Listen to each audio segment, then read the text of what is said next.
എല്ലാവർക്കും നമസ്കാരം. കേരള എൻജിഒന്റെ കേരള സർവീസ് റൂൾസിന്റെ അടുത്ത ക്ലാസ്സിലേക്ക് നമ്മൾ കടക്കുകയാണ്. നമ്മൾ ഇതുവരെ ഡിസ്കസ് ചെയ്തത്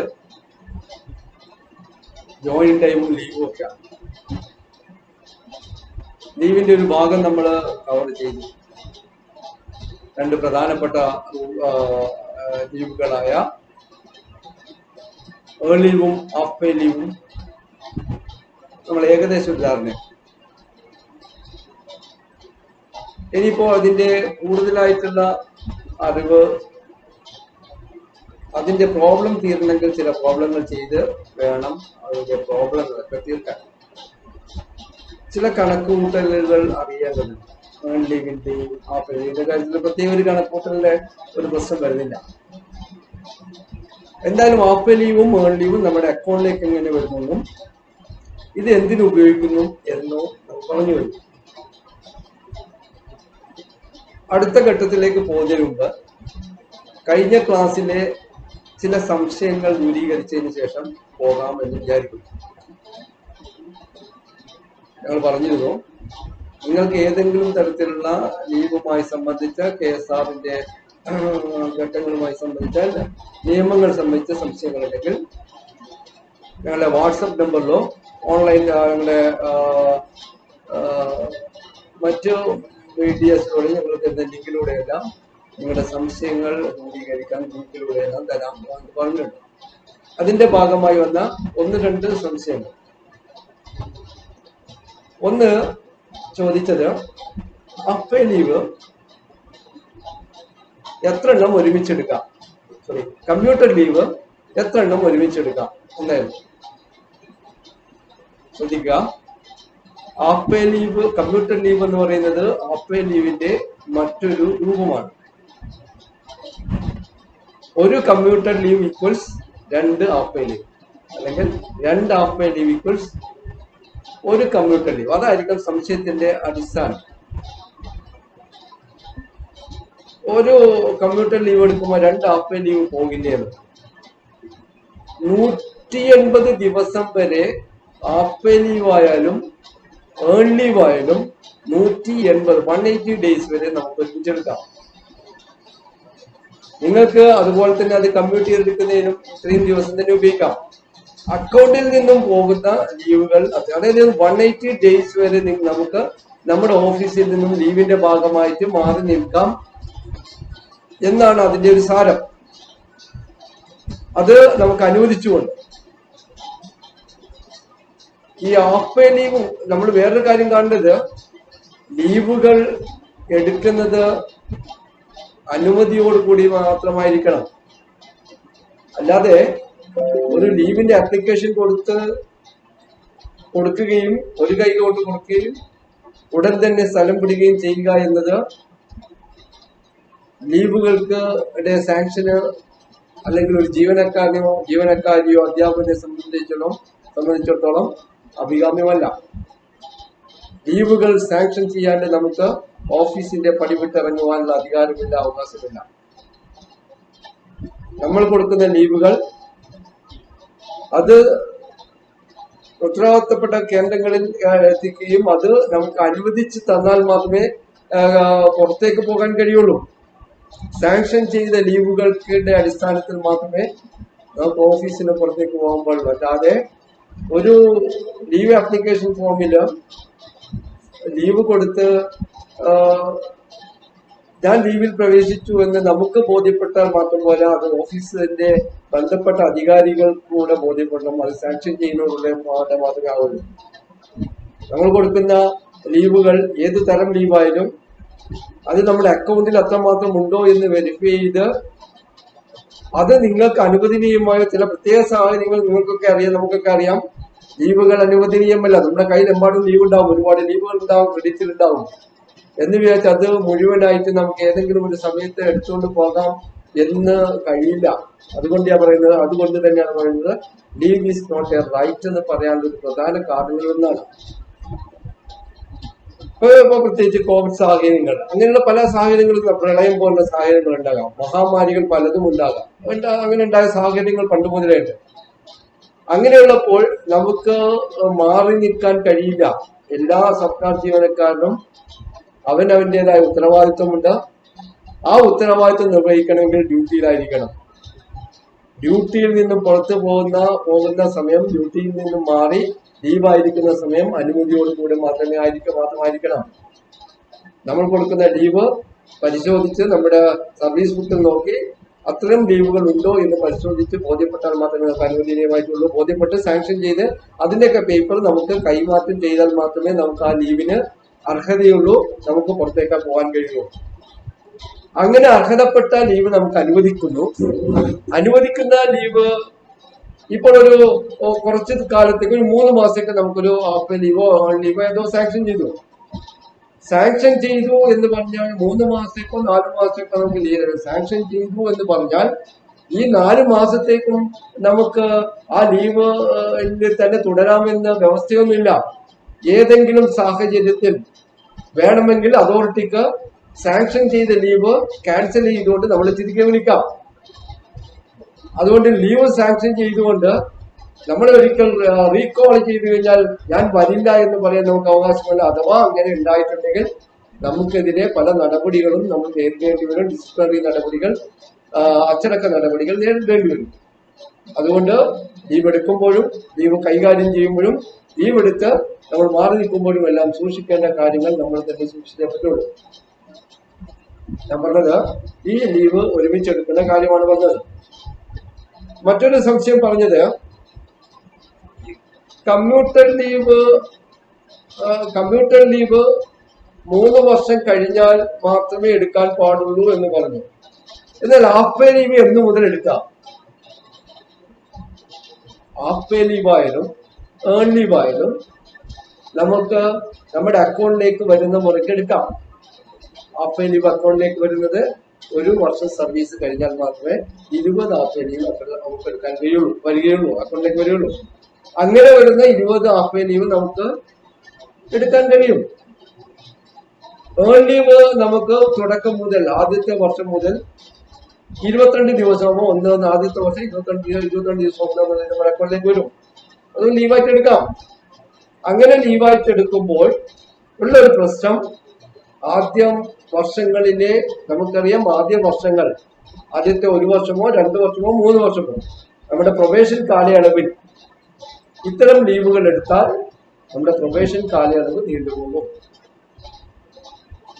ഇപ്പൊ 1 വർഷം പ്രൊബേഷൻ കാലയളവുള്ള ഒരാൾ 1/1/2001 സർവീസിൽ വന്നു. വേറെ പ്രശ്നങ്ങളൊന്നും ഇല്ലെങ്കിൽ അയാൾ 1/1/2002 അയാളുടെ 31/12/2001 1 വർഷം പൂർത്തിയായി. 1/1/2002 അയാളുടെ പ്രൊബേഷൻ ഡിക്ലെയർ ചെയ്യപ്പെടും. ഫസ്റ്റ് ഇൻക്രിമെന്റ് അയാൾക്ക് അയാളുടെ ഇൻക്രിമെന്റ് അർഹനാവുകയും ചെയ്യും. എന്നാൽ 1/1/2001 സർവീസിൽ വരുന്ന ഒരാൾ ഒരു 6 മാസം കഴിയുമ്പോൾ കുറച്ച് ഏൺ ലീവ് അക്കൗണ്ടിലേക്ക് വരും. ഏകദേശം ഒരു 8 ഏൺ ലീവ് അക്കൗണ്ടിലേക്ക് വരും. അങ്ങനെ ഇരിക്കെ ആ ദിവസങ്ങളിലെ ലീവ് അയാൾ ഏൺ ലീവായിട്ട് എടുത്തു കഴിഞ്ഞാൽ എത്ര ദിവസം അക്കൗണ്ടിലുള്ള ഏൺ ലീവിനനുസരിച്ച് എത്ര ദിവസം അയാൾ ലീവ് എടുക്കുന്നുവോ അത്രയും ദിവസം അയാളെ പ്രൊബേഷൻ നീണ്ടുപോകും. അയാളൊരു 4 ദിവസത്തെ ഏൺ ലീവ് എടുത്തുകൊണ്ടിരിക്കട്ടെ, 6 മാസം പൂർത്തിയാകുന്നതിന് മുറക്ക്. അപ്പോൾ 1/1/2001 വന്നു. ഇയാൾ 6 മാസം 7 മാസം 8 മാസം കഴിഞ്ഞപ്പോൾ ഒരു 4 ഏൺ ലീവിന് അപേക്ഷിച്ചു. 4 സാങ്ഷൻ ചെയ്തു. 4 ഏൺ ലീവ് സാങ്ഷൻ ചെയ്യുമ്പോൾ യഥാർത്ഥത്തിൽ ഇയാളുടെ പ്രൊബേഷൻ ഡിക്ലെയർ ചെയ്യേണ്ടത് 31/12/2001 വെച്ചിട്ട് ഇയാളുടെ 1 വർഷം പൂർത്തിയാകുന്നവർക്ക് പ്രൊബേഷൻ ഡിക്ലെയർ ചെയ്യും. 1/1/2001 മുതൽ 1 വർഷം പൂർത്തിയായി അടുത്ത ദിവസം മുതൽ അയാളുടെ ഫസ്റ്റ് ഇൻക്രിമെന്റ് കൊടുക്കുകയും ചെയ്യേണ്ടതാണ്. എന്നാൽ 4 ദിവസം ഇയാൾ ലീവ് എടുത്തു കഴിഞ്ഞാൽ ഇയാളുടെ പ്രൊബേഷൻ 31/12 കഴിഞ്ഞ് 1, 2, 3, 4 4-ാം തീയതിക്ക് ശേഷം 4-ാം തീയതി AN വെച്ച് അയാളുടെ പ്രൊബേഷൻ 4/1/2001 ശേഷം അയാളുടെ AN പ്രൊബേഷൻ ഡിക്ലെയർ ചെയ്യുന്നു.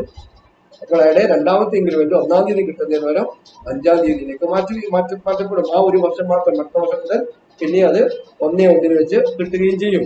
ആ നഷ്ടം അങ്ങനെ പ്രൊബേഷൻ നീണ്ടുപോകും. ഓർഡിനറി ലീവുകളായ ഏൺ ലീവോ അപ്പേലയോ ലീവ് വിത്തൗട്ട് അലവൻസോ എടുത്തു കഴിഞ്ഞാൽ ഇയാളുടെ പ്രൊബേഷൻ നീണ്ടുപോകും. ഇയാളുടെ ഈ പീരീഡിനുള്ളിൽ, പ്രൊബേഷൻ പീരീഡിൽ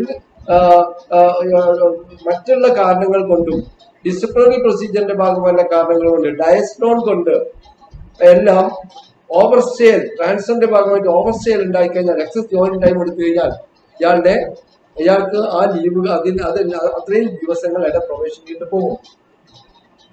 3 വർഷം കണ്ടിന്യൂസ് സർവീസിൽ 2 വർഷം ഉള്ള ഒരാൾ, 2 വർഷം പ്രൊബേഷൻ കാലയളവുള്ള, 3 വർഷത്തെ കാലയളവ് 2 വർഷത്തിനുള്ളിൽ കംപ്ലീറ്റ് ചെയ്യേണ്ട ഒരാളുടെ ഒരു സംശയം അതായിരുന്നു.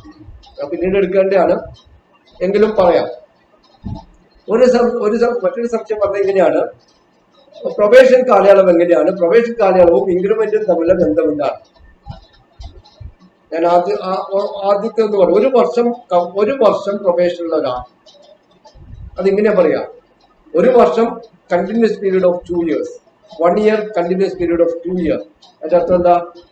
2 വർഷം, ഒരു വർഷം പ്രൊബേഷൻ പീരീഡ് ഉള്ള ഒരാൾക്ക് 2 വർഷത്തിനുള്ളിൽ അയാൾ പ്രൊബേഷൻ ഡിക്ലെയർ ചെയ്യാനുള്ള സാഹചര്യങ്ങൾ ഉണ്ടാക്കണം. എന്താണ് ആ സാഹചര്യങ്ങൾ? ഈ ഒരു വർഷത്തിനുള്ളിൽ, ഒരു വർഷം പ്രൊബേഷൻ ഉണ്ട്, പ്രൊബേഷൻ പീരീഡ് 1 വർഷമാണ്. 2 വർഷത്തിനുള്ളിൽ അയാള് പ്രൊബേഷൻ ഡിക്ലെയർ ചെയ്യപ്പെടണം. അതിനുള്ള വേണ്ട സാഹചര്യങ്ങൾ എന്തൊക്കെയായിരിക്കാം സാഹചര്യങ്ങൾ? ഒന്ന്, അയാളുടെ PSC വെരിഫിക്കേഷൻ കഴിഞ്ഞിരിക്കണം. മറ്റൊന്ന്, അയാൾക്കെതിരെ ഉള്ള പോലീസ് കേസുകളോ എന്തെങ്കിലും ഉണ്ടെങ്കിൽ അങ്ങനെയുള്ള കാര്യങ്ങൾ ശരിയായിരിക്കണം. പോലീസ് വെരിഫിക്കേഷനും മറ്റുമല്ല. OMR കാര്യത്തിൽ ഇപ്പോ സ്വഭാവ സർട്ടിഫിക്കറ്റ് മാത്രം, 2 ഗസറ്റ് ഓഫീസേഴ്സിന്റെ സ്വഭാവ സർട്ടിഫിക്കറ്റ് മാത്രം മതിയാവുന്നു. അങ്ങനെ പ്രൊബേഷന് വേണ്ടി അതത് ഡിപ്പാർട്ട്മെന്റുകൾ ഓരോ തസ്തികയ്ക്കും വെച്ചിരിക്കുന്ന എന്തെല്ലാം കാരണങ്ങളുണ്ടോ അതെല്ലാം സക്സസ്ഫുള്ളി കംപ്ലീറ്റ് ചെയ്യണം. എങ്കിൽ മാത്രമേ അയാളെ പ്രൊബേഷൻ ഡിക്ലെയർ ചെയ്യപ്പെടുള്ളൂ. അത് 2 വർഷത്തിനുള്ളിലെ സമയമാണ് കൊടുക്കുക. ആദ്യം 1 വർഷം പ്രൊബേഷൻ ഡിക്ലെയർ ആക്കി 2 വർഷത്തിനുള്ളിൽ പ്രൊബേഷൻ കാലയളവ് പൂർത്തീകരിച്ച് അവിടെ പ്രൊബേഷൻ ഡിക്ലെയർ ചെയ്യപ്പെടണം. ചിലർക്ക് 2 വർഷത്തെ കാലയളവായിരിക്കും പ്രൊബേഷൻ 3 വർഷത്തിനുള്ളിൽ കംപ്ലീറ്റ് ചെയ്യണം. 2 years within 3 years എന്നാ പറയുക. 2 വർഷം പ്രൊബേഷൻ കാലയളവ്, അത് 3 വർഷത്തിനുള്ളിൽ പൂർത്തീകരിക്കണം. 1 വർഷത്തിന് പ്രൊബേഷൻ കാലയളവ് 2 വർഷത്തിനുള്ളിൽ പൂർത്തീകരിക്കണം. 2 വർഷം പ്രൊബേഷൻ കാലയളവ് 3 വർഷം പൂർത്തീകരിക്കണം. അതിന്റെ വ്യക്തതയിലേക്ക് കുറച്ചുകൂടെ വരാം. എന്താണ് 2 വർഷത്തിന് 1 വർഷത്തിന് 2 വർഷം, 2 വർഷത്തിന് 3 വർഷം എന്ന് ഇത് ഒന്നുകൂടെ വ്യക്തമാക്കി തരാം. അതിന് ഇൻക്രിമെന്റിലേക്ക് വരാം. അങ്ങനെ 2 വർഷം പ്രൊബേഷൻ പീരീഡിലുള്ള ഒരാൾ 3 വർഷത്തിനുള്ളിൽ പ്രൊബേഷൻ പൂർത്തീകരിച്ചിരിക്കണം. അങ്ങനെയുള്ള ഒരാൾക്ക്, 2 വർഷം പ്രൊബേഷൻ പീരീഡുള്ള ഒരാൾക്ക്, അയാൾ സർവീസിൽ വരുന്നത് 5/3/2001 5/3/2001 സർവീസിൽ വന്ന ഒരാൾ പ്രൊബേഷൻ പൂർത്തീകരിക്കേണ്ടത് 2 വർഷം, പ്രൊബേഷൻ കാലയളവ് 2 വർഷം ആണ്. അത് 3 വർഷങ്ങൾ പൂർത്തീകരിക്കണം. അയാൾ 3-ാം മാസം 5-ാം തീയതിയാണ് സർവീസിൽ വന്നത്. 2001 3-ാം മാസം 5-ാം തീയതിയാണ് സർവീസ് വന്നത്. ആദ്യത്തെ വർഷം എന്ന് പറഞ്ഞാൽ 5/3/2001 മുതൽ 5/3/2001 FN മുതൽ 4/3/2002 AN വരെയാണ് ആദ്യ വർഷ സർവീസ് എന്ന് പറയുന്നത്. ഇൻക്രിമെന്റുകൾ എന്ന് പറയുന്നത് വാർഷികമാണ്. വാർഷിക ഇൻക്രിമെന്റ് കൊടുക്കുന്നത് ഏതു മാസമാണോ സർവീസിൽ വന്ന് ആ മാസത്തിന്റെ 1-ാം തീയതി വെച്ചായിരിക്കും അയാളുടെ ഇൻക്രിമെന്റ് കൊടുക്കുക. അത് അയാൾ 1-ാം തീയതി സർവീസിൽ വന്നാലും 5-ാം തീയതി ഏത് ദിവസത്തിൽ വന്നാലും അയാൾ ഒരു മാസം, ഏത് മാസത്തിലാണോ സർവീസിൽ വന്നത് അയാൾക്ക് കൊടുക്കുന്നത് ആ മാസത്തിന്റെ 1-ാം തീയതി വെച്ചായിരിക്കും ഇൻക്രിമെന്റ് കൊടുക്കുക. ഇവിടെ 2 വർഷം കാലാവധി, 2 വർഷം പ്രൊബേഷൻ പീരീഡുള്ള ഒരാൾ 5/3/2001 സർവീസിൽ വന്നു. അയാളുടെ ആദ്യത്തെ വർഷം പൂർത്തീകരിക്കുന്നത് 4/3/2002 എന്നാൽ അയാൾ ആദ്യത്തെ ഇൻക്രിമെന്റ് പ്രൊബേഷൻ പൂർത്തീകരിക്കുവാൻ 1 വർഷം കൂടെ ഉണ്ട്. അതുകൊണ്ട് അയാൾ ആദ്യത്തെ ഇൻക്രിമെന്റ് അയാളുടെ സർവീസിൽ വന്ന മാസം ഏതോ ആ മാസത്തിന്റെ അടുത്ത വർഷത്തിന്റെ 1-ാം തീയതി കൊടുക്കും. അങ്ങനെ പറഞ്ഞാൽ പഠിച്ചിട്ടുണ്ടോ? ഇല്ല. ഒന്നുകൂടെ വ്യക്തമാക്കാം. 5/3/2001 സർവീസിൽ വന്നു. 1 വർഷം പൂർത്തിയാകുന്നത് അടുത്ത വർഷം മാർച്ചിലാണ്, 2002 മാർച്ചിലാണ്. അപ്പോൾ അയാൾ ആദ്യത്തെ ഇൻക്രിമെന്റ് 2002 മാർച്ച് 1-ാം തീയതി വെച്ചു. 5/3 വന്നെങ്കിലും 5/3 അടുത്ത ഇൻക്രിമെന്റ് 5/3/2002 കൊടുക്കുക. പകരം അയാളുടെ ആദ്യത്തെ ഇൻക്രിമെന്റ് അടുത്ത വർഷം മാർച്ചിൽ 1-ാം തീയതി 1/3/2002 മാർച്ചിൽ കൊടുക്കും. എന്നാൽ രണ്ടാമത്തെ ഇൻക്രിമെന്റ് കൊടുക്കാൻ ഇയാളുടെ പ്രൊബേഷൻ ഡിക്ലെയർ ചെയ്യണം. അതെന്നോ അന്ന് മാത്രമേ അയാളുടെ രണ്ടാമത്തെ ഇൻക്രിമെന്റ് കൊടുക്കുകയുള്ളൂ. ഇയാളുടെ രണ്ടാമത്തെ ഇൻക്രിമെന്റ് കൊടുക്കുവാനുള്ള ഡിപ്പാർട്ട്മെന്റ് ടെസ്റ്റുകൾ പാസ്സായി. ഇയാളുടെ പോലീസ് വെരിഫിക്കേഷൻ കഴിഞ്ഞു.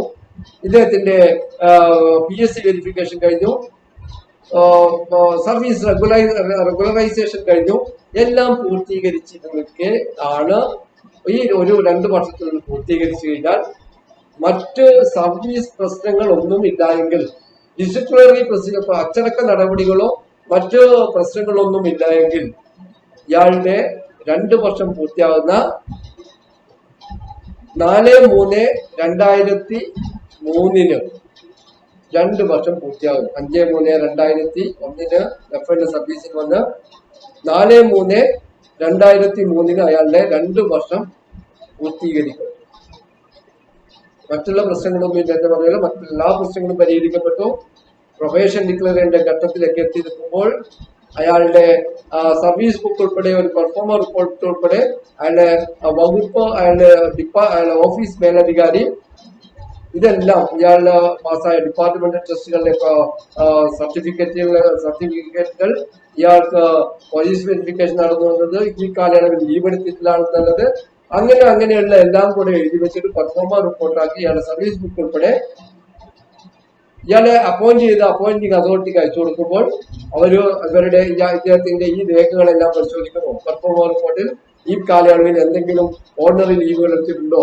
ഇല്ല. PSC ഇയാളുടെ ഡിപ്പാർട്ട്മെന്റ് ടെസ്റ്റ്, പോസ്റ്റിന് വേണ്ട ഡിപ്പാർട്ട്മെന്റ് ടെസ്റ്റുകളെല്ലാം പാസ്സായിട്ടുണ്ടോ? ഉണ്ട്. MOP ഉൾപ്പെടെ എല്ലാ ടെസ്റ്റുകൾ പാസ്സായിട്ടുണ്ട്. അയാൾ അത് കടന്നു. പോലീസ് വെരിഫിക്കേഷൻ കഴിഞ്ഞിട്ടുണ്ടോ? കഴിഞ്ഞു. സർവീസ് റെഗുലറൈസേഷൻ കഴിഞ്ഞോ? കഴിഞ്ഞിട്ടുണ്ട്. PSC വെരിഫിക്കേഷൻ കഴിഞ്ഞോ? കഴിഞ്ഞു. അങ്ങനെ ഈ ഘട്ടങ്ങളെല്ലാം പൂർത്തീകരിച്ചിട്ടുണ്ടെങ്കിൽ ഇയാളുടെ പ്രൊബേഷൻ, അദ്ദേഹത്തിന്റെ പ്രൊബേഷൻ സക്സസ്ഫുൾ ആണ്. പ്രൊബേഷൻ കാലയളവ് സക്സസ്ഫുൾ ആണ്. വിജയകരമായിട്ടാണ് ആ 2 വർഷം പൂർത്തീകരിച്ചിരിക്കുന്നത്. അതുകൊണ്ട് തന്നെ 2 വർഷം പൂർത്തിയാകുന്ന മുറയ്ക്ക് അയാളുടെ പ്രൊബേഷൻ ഡിക്ലെയർ ചെയ്യാം.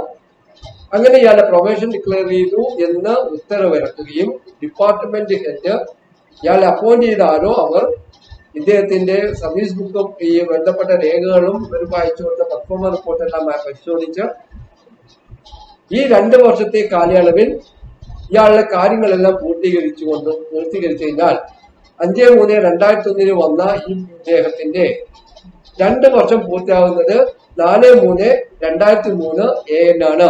അതുകൊണ്ട് ഇദ്ദേഹത്തിന്റെ പ്രൊബേഷൻ 4/3/2003 AN വെച്ച് പൂർത്തീകരിച്ചതായി പ്രഖ്യാപിക്കുന്നു. ഇതിനാൽ ഉത്തരവാകുന്നു എന്ന് ഇയാളെ നിയമിച്ച നിയമനാധികാരി ഡിക്ലെയർ ചെയ്യുന്നു. പ്രൊബേഷൻ ഡിക്ലെയർ ചെയ്ത് ഉത്തരവിടുന്നു. അപ്പോൾ ഇയാളെ രണ്ടാമത്തെ ഇൻക്രിമെന്റ് അർഹനായി എന്ന് സാരം. പ്രൊബേഷൻ ഡിക്ലെയർ ചെയ്ത് കഴിഞ്ഞാൽ അയാളെ രണ്ടാമത്തെ ഇൻക്രിമെന്റ് കൊടുക്കാം. അങ്ങനെ ഈ ഇദ്ദേഹത്തിന്റെ രണ്ടാമത്തെ ഇൻക്രിമെന്റ് 5/3/2003 കൊടുക്കുക. 5/3/2001 സർവീസിൽ വന്ന ഒരാളുടെ ആദ്യത്തെ 2 വർഷമാണ് അയാളുടെ പ്രൊബേഷൻ കാലയളവ്. അതുകൊണ്ട് ആദ്യത്തെ ഇൻക്രിമെന്റ് 1/3/2002 രണ്ടാമത്തെ ഇൻക്രിമെന്റ് പ്രൊബേഷൻ പൂർത്തീകരിക്കുന്ന മുറയ്ക്കും അയാൾക്ക് കൊടുക്കും. ഈ കേസിൽ, ഇപ്പൊ പറഞ്ഞ കേസിൽ 5/3/2003 ഇദ്ദേഹത്തിന്റെ പ്രൊബേഷൻ ഡിക്ലെയർ ചെയ്യപ്പെട്ടു. കാരണം ഇദ്ദേഹത്തിന്റെ ഈ പ്രൊബേഷൻ കാലയളവിൽ വേണ്ട കാര്യങ്ങളെല്ലാം ഡിപ്പാർട്ട്മെന്റ് വകുപ്പ് പറഞ്ഞ എല്ലാ കാര്യങ്ങളും ഇയാൾ സക്സസ്ഫുള്ളി കടന്നു കഴിഞ്ഞു. അതുകൊണ്ട് തന്നെ ഇദ്ദേഹത്തിന്റെ വകുപ്പ് അധ്യക്ഷൻ ഇയാളുടെ പ്രൊബേഷൻ ഡിക്ലെയർ ചെയ്യാൻ ഉത്തരവിടുകയും ചെയ്തു. അങ്ങനെ ഉത്തരവിടുന്നതിന്റെ അടിസ്ഥാനത്തിൽ അയാളുടെ രണ്ടാമത്തെ ഇൻക്രിമെന്റ് പ്രൊബേഷൻ ഡിക്ലെയർ ചെയ്ത ദിവസം ഏതോ അതിന് വെച്ചിട്ട് അയാളുടെ രണ്ടാമത്തെ ഇൻക്രിമെന്റ് കൊടുക്കുന്നു. മൂന്നാമത്തെ ഇൻക്രിമെന്റോ, മൂന്നാമത്തെ ഇൻക്രിമെന്റ് അടുത്ത അയാള് ജോയിൻ ചെയ്ത മാസമേതോ ആ മാസത്തിന്റെ 1-ാം തീയതി വെച്ച് പ്രൊബേഷൻ ഡിക്ലെയർ ചെയ്ത അടുത്ത വർഷത്തിന്റെ ഈ കേസിൽ 2003 പ്രൊബേഷൻ ഡിക്ലെയർ ചെയ്ത് 5/3/2003 രണ്ടാമത്തെ ഇൻക്രിമെന്റ് എടുത്തു. അടുത്ത വർഷം 1/3/2004 1/3/2004 ഇയാളുടെ മൂന്നാമത്തെ ഇൻക്രിമെന്റ് കൊടുക്കും. ഒന്നുകൂടെ ക്ലിയർ ആക്കാം. 2 വർഷം പ്രൊബേഷൻ കാലാവധിയുള്ള ഒരാൾ, ഒരു ജീവനക്കാരൻ ജീവനക്കാരി 5/3/2001 FN വരുന്നു, സർവീസിൽ വരുന്നു. 2 വർഷമാണ് പ്രൊബേഷൻ കാലയളവ്. അയാളുടെ ആദ്യത്തെ ഇൻക്രിമെന്റ് 1/3/2002 കൊടുക്കുന്നു. രണ്ടാമത്തെ ഇൻക്രിമെന്റ് പ്രൊബേഷൻ ഡിക്ലെയർ ചെയ്തതിനു ശേഷം മാത്രമേ കൊടുക്കുകയുള്ളൂ. അത് ആരുടെ ആയാലും. ഇദ്ദേഹത്തിന്റെ കാര്യത്തിൽ പ്രൊബേഷൻ പീരീഡ് സക്സസ്ഫുള്ളി കംപ്ലീറ്റ് ചെയ്തു. അതുകൊണ്ട് ഇയാളുടെ രണ്ടാമത്തെ ഇൻക്രിമെന്റ് 5/3/2003 കൊടുക്കുന്നു. മൂന്നാമത്തെ ഇൻക്രിമെന്റ് 1/3/2004 പിന്നെ 1 വരും. അതായത് പ്രൊബേഷൻ പൂർത്തീകരിക്കുന്നതിന് മുറയ്ക്ക് കൊടുക്കുന്ന ഇൻക്രിമെന്റ് മാത്രമേ, ചില കേസിൽ 1-ാം തീയതി ജോയിൻ ചെയ്തവർക്ക് 1-ാം തീയതി, അല്ലാത്തവർക്കെല്ലാം ആ പ്രൊബേഷൻ ഡിക്ലെയർ ചെയ്ത ഡേറ്റ് വെച്ച് കൊടുക്കുക. ഇയാൾക്കാണെങ്കിൽ ഇയാൾക്ക് എന്നാൽ 5/3 ജോയിൻ ചെയ്തുകൊണ്ട് ഇയാളുടെ മൂന്നാമത്തെ ഇൻക്രിമെന്റ് ആ മാസത്തിന്റെ 3 വർഷം പൂർത്തിയാകുന്ന മാസത്തിന്റെ 1-ാം തീയതി കൊടുക്കും. ഇത് കണ്ടിന്യൂസ് ആയിട്ട്. മറ്റു പ്രശ്നങ്ങളൊന്നും സർവീസിൽ വരുന്നെങ്കിൽ സർവീസിൽ മുഴുവൻ പീരീഡിലും ഇൻക്രിമെന്റ് കൊടുക്കുന്നത് 1-ാം തീയതി വെച്ച്, ഏത് ദിവസമാണ്, ഏത് മാസമാണോ ആ മാസത്തിന്റെ 1-ാം തീയതി വെച്ചാണ് വാർഷിക ഇൻക്രിമെന്റുകൾ കൊടുക്കുന്നത്.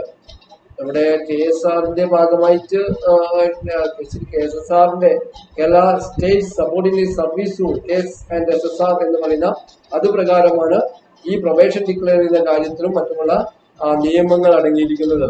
അതിന്റെ എക്സ്റ്റൻഷൻ ഒരു ആളുടെ എല്ലാവരുടെയും പ്രൊബേഷൻ ചിലപ്പോൾ 2 വർഷം കഴിഞ്ഞാൽ പൊതുവിൽ നമ്മുടെ ഓഫീസുകളിൽ ഉണ്ടാകുന്ന ഒരു പ്രശ്നങ്ങളുണ്ട്. അതിനും അത് ശ്രദ്ധിക്കാറില്ല.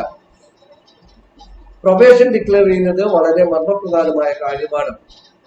സർവീസിൽ വന്ന് ജീവനക്കാർ ചിലപ്പോൾ മാറിക്കൊണ്ടിരിക്കും. ഒരാൾ മാത്രമായിരിക്കും എസ്റ്റാബ്ലിഷ്മെന്റ് സീറ്റ് കൈകാര്യം ചെയ്യുക. അപ്പോൾ ഞാൻ സർവീസിൽ വന്നു, 2 വർഷം പ്രൊബേഷൻ കാലയളവായിരുന്നു. 2 വർഷം പ്രൊബേഷൻ കാലയളവ് കഴിഞ്ഞിട്ട് എന്റെ പ്രൊബേഷൻ ഡിക്ലെയർ ചെയ്തില്ല. ഞാൻ എന്റെ 2 വർഷം കഴിഞ്ഞു, 3 വർഷത്തിനുള്ളിലായിരുന്നു എന്റെ പ്രൊബേഷൻ പൂർത്തീകരിക്കുന്നത്. 3 വർഷം കഴിഞ്ഞിട്ടും പ്രൊബേഷൻ പൂർത്തീകരിക്കുന്നില്ല. എന്താണ് ചെയ്യുക? പ്രൊബേഷൻ പൂർത്തീകരിക്കേണ്ടത് ഓരോ ഉദ്യോഗാർത്ഥിയുടെയും ബാധ്യതയാണ്. ഓരോ ഉദ്യോഗാർത്ഥിയും അത് ശ്രദ്ധിച്ചേ പറ്റുകയുള്ളൂ. അതുപോലെ തന്നെ ബാധ്യസ്ഥരാണ്, അതുപോലെ തന്നെ പ്രധാനപ്പെട്ട ഉത്തരവാദിത്വമുണ്ട് ഇദ്ദേഹത്തിന്റെ സർവീസ് ബുക്ക് കൈകാര്യം ചെയ്യുന്ന ഓഫീസ് മേലധികാരിക്കും അതുമായി ബന്ധപ്പെട്ട സെക്ഷനിൽ നിൽക്കുന്ന ജീവനക്കാരനും. ഇയാളുടെ പ്രൊബേഷൻ ഡിക്ലെയർ ചെയ്യപ്പെടുന്നത് ശ്രദ്ധിച്ചില്ല എങ്കിൽ, ഇയാളുടെ കാലപരിധിക്കുള്ളിൽ 3 വർഷത്തെ കാലപരിധിക്കുള്ളിലും പ്രൊബേഷൻ ഡിക്ലെയർ ചെയ്യുന്നില്ല എങ്കിൽ എന്താണ് ചെയ്യുക? ഒരാൾ 3 വർഷത്തിനുള്ളിൽ 2 വർഷത്തിന്റെ പ്രൊബേഷൻ ഡിക്ലെയർ ചെയ്യുന്നില്ലെങ്കിൽ അയാൾക്കുടൻ നോട്ടീസ് കൊടുക്കണം. നിങ്ങൾക്ക് അനുവദനീയമായ കാലപരിധിക്കുള്ളിൽ നിങ്ങളുടെ പ്രൊബേഷൻ ഡിക്ലെയർ ചെയ്തിട്ടില്ല. പ്രൊബേഷൻ ഡിക്ലെയർ ചെയ്യാതിരിക്കുവാൻ എന്തെങ്കിലും കാരണങ്ങൾ ഉണ്ടെങ്കിൽ ഈ നോട്ടീസ് കിട്ടി 7 ദിവസം 15 ദിവസം അങ്ങനെ ഒരു കാലപരിധി കൊടുക്കും. ഉള്ളിൽ അതിന് തക്കതായ മറുപടി നൽകിയില്ല എങ്കിൽ നിങ്ങളെ സർവീസിൽ നിന്നും നീക്കം ചെയ്യപ്പെടുന്നത് ഉൾപ്പെടെയുള്ള അച്ചടക്ക നടപടികൾ സ്വീകരിക്കേണ്ടി വരും എന്ന് പറഞ്ഞത് നോട്ടീസ് കൊടുക്കണം. അത് നോട്ടീസ് കൊടുക്കുക എന്നത് ഡിപ്പാർട്ട്മെന്റിന്റെ ഇയാളുടെ സർവീസ് ബുക്ക് കൈകാര്യം ചെയ്യുന്ന ആ ഓഫീസ് മേലധികാരിയുടെ ഉത്തരവാദിത്തമാണ്. അങ്ങനെ നോട്ടീസ് കിട്ടുമ്പോൾ നമ്മൾ അതിന് കൃത്യമായ മറുപടി കൊടുക്കണം. അതിൻ്റെതായ കാരണങ്ങൾ വെച്ചുകൊണ്ട് എനിക്ക് 2 വർഷത്തെ കാലാവധി കൊണ്ട് എനിക്ക് എന്റെ ഡിപ്പാർട്ട്മെന്റ് ടെസ്റ്റുകൾ പാസ്സാക്കാൻ കഴിഞ്ഞില്ല, വീട്ടിലെ പല അങ്ങനെയുള്ള കാര്യമായ കാരണങ്ങൾ കൊണ്ട് മറുപടി കൊടുക്കുകയും അതോടൊപ്പം തന്നെ നമ്മളുടെ പ്രൊബേഷൻ പൂർത്തീകരിക്കുവാൻ വേണ്ടി, എക്സ്റ്റൻഷന് വേണ്ടി, ദീർഘിപ്പിച്ച് കിട്ടുവാൻ വേണ്ടി ഒരു കത്ത് ബന്ധപ്പെട്ട വകുപ്പ് അധ്യക്ഷന് കൊടുക്കുകയും വേണം.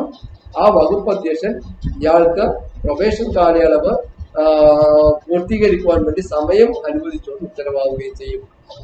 അങ്ങനെ ഇത് ആവർത്തിച്ചുകൊണ്ടിരിക്കണം. ഒരു വർഷം ഓരോ വർഷമാണ് പ്രൊബേഷൻ എക്സ്റ്റൻഷന് വേണ്ടി കത്ത് കൊടുക്കുക. അതിങ്ങനെ എക്സ്റ്റൻഷൻ വേണമെങ്കിൽ നമുക്കെതിരെ അച്ചടക്ക നടപടി എടുത്തിട്ട് പിരിച്ചുവിടുക വരെ ചെയ്യാൻ കേട്ടോ. ഇനി സാധാരണഗതിയിൽ അങ്ങനെ ഉണ്ടാകുന്നില്ല. അങ്ങനെ പ്രൊബേഷൻ കാലയളവ് പൂർത്തീകരിക്കാണ്ട് ഇദ്ദേഹത്തിന്റെ അക്വയർഡ് ടെസ്റ്റുകൾ പാസ്സാകാത്തത് കൊണ്ടാണ് ബന്ധപ്പെട്ട ഇയാളുടെ പോസ്റ്റുമായിട്ട് ബന്ധപ്പെട്ട സർവീസുമായിട്ട് ബന്ധപ്പെട്ട ടെസ്റ്റുകൾ പാസ്സാകാത്തത് കൊണ്ട് MOP പോലുള്ള DOMO പോലുള്ള സർവീസ് റൂളിന്റെ മറ്റ് ടെസ്റ്റുകൾ പോലുള്ള ടെസ്റ്റുകൾ പാസ്സാകാത്തത് കൊണ്ടാണ് ഇയാളുടെ പ്രൊബേഷൻ എക്സ്റ്റെൻഡ് ചെയ്യപ്പെട്ടു പോയത്. അങ്ങനെ പ്രൊബേഷൻ എക്സ്റ്റെൻഡ് ചെയ്യപ്പെട്ടു പോയാൾക്ക് നോട്ടീസ് കൊടുക്കുന്നു, നോട്ടീസിന് ഇയാൾ മറുപടി കൊടുക്കുന്നു, എക്സ്റ്റൻഷന് കത്ത് കൊടുക്കുന്നു, എക്സ്റ്റെൻഡ് ചെയ്ത് പോകുന്നു. ഇങ്ങനെ കാലങ്ങൾ കഴിഞ്ഞിട്ടും ഇയാളുടെ പ്രൊബേഷൻ ഡിക്ലെയർ ചെയ്യപ്പെടാൻ കഴിയുന്നില്ല, ഇയാൾക്ക് ടെസ്റ്റ് ക്വാളിഫൈഡ് ആകാൻ കഴിയുന്നില്ല. അങ്ങനെ ഇത് നീണ്ടുപോയാൽ, ഇയാളുടെ പ്രൊബേഷൻ കാലയളവ് നീണ്ടുപോയി കഴിഞ്ഞാൽ ഇത് ഏതെങ്കിലും സർവീസിൽ എവിടെയെങ്കിലും വെച്ച് എല്ലാവരും ആരുടെയായാലും പ്രൊബേഷൻ ഡിക്ലെയർ ചെയ്യപ്പെടണം. അങ്ങനെ നീണ്ടുപോയി അവസാനം ഒരു പരിധി എത്തുമ്പോൾ ഇയാളുടെ പ്രൊബേഷൻ ഡിക്ലെയർ ചെയ്തേ പറ്റുകയുള്ളൂ. അത് 50 വയസ്സ് പൂർത്തിയാകുമ്പോൾ. ഇയാൾ 50 വയസ്സ് എന്താണോ പൂർത്തിയാകുന്നത് ആ ദിവസം വെച്ച് ഇയാളുടെ പ്രൊബേഷൻ ഡിക്ലെയർ ചെയ്യപ്പെടും. ഇയാളുടെ പ്രത്യേക റിക്വസ്റ്റിന്റെ അടിസ്ഥാനത്തിൽ എനിക്ക് 50 വയസ്സ് പൂർത്തിയായി, മറ്റ് ടെസ്റ്റുകളൊന്നും എനിക്ക് പൂർത്തീകരിക്കാൻ കഴിയാത്തൊരു സാഹചര്യമുണ്ട്, അതുകൊണ്ട് എന്റെ മറ്റു കാര്യങ്ങൾ പരിഗണിച്ചുകൊണ്ട് പ്രൊബേഷൻ ഡിക്ലെയർ ചെയ്യണമെന്ന് അപേക്ഷ കൊടുത്തു കഴിഞ്ഞാൽ ഇയാളുടെ 50 വർഷം പൂർത്തീകരിക്കുന്ന ദിവസത്തിന് വെച്ചിട്ട് ഇയാളെ പ്രൊബേഷൻ ഡിക്ലെയർ ചെയ്യും. അങ്ങനെ ഒരു സൗകര്യം കൂടെ റൂളിലുണ്ട്.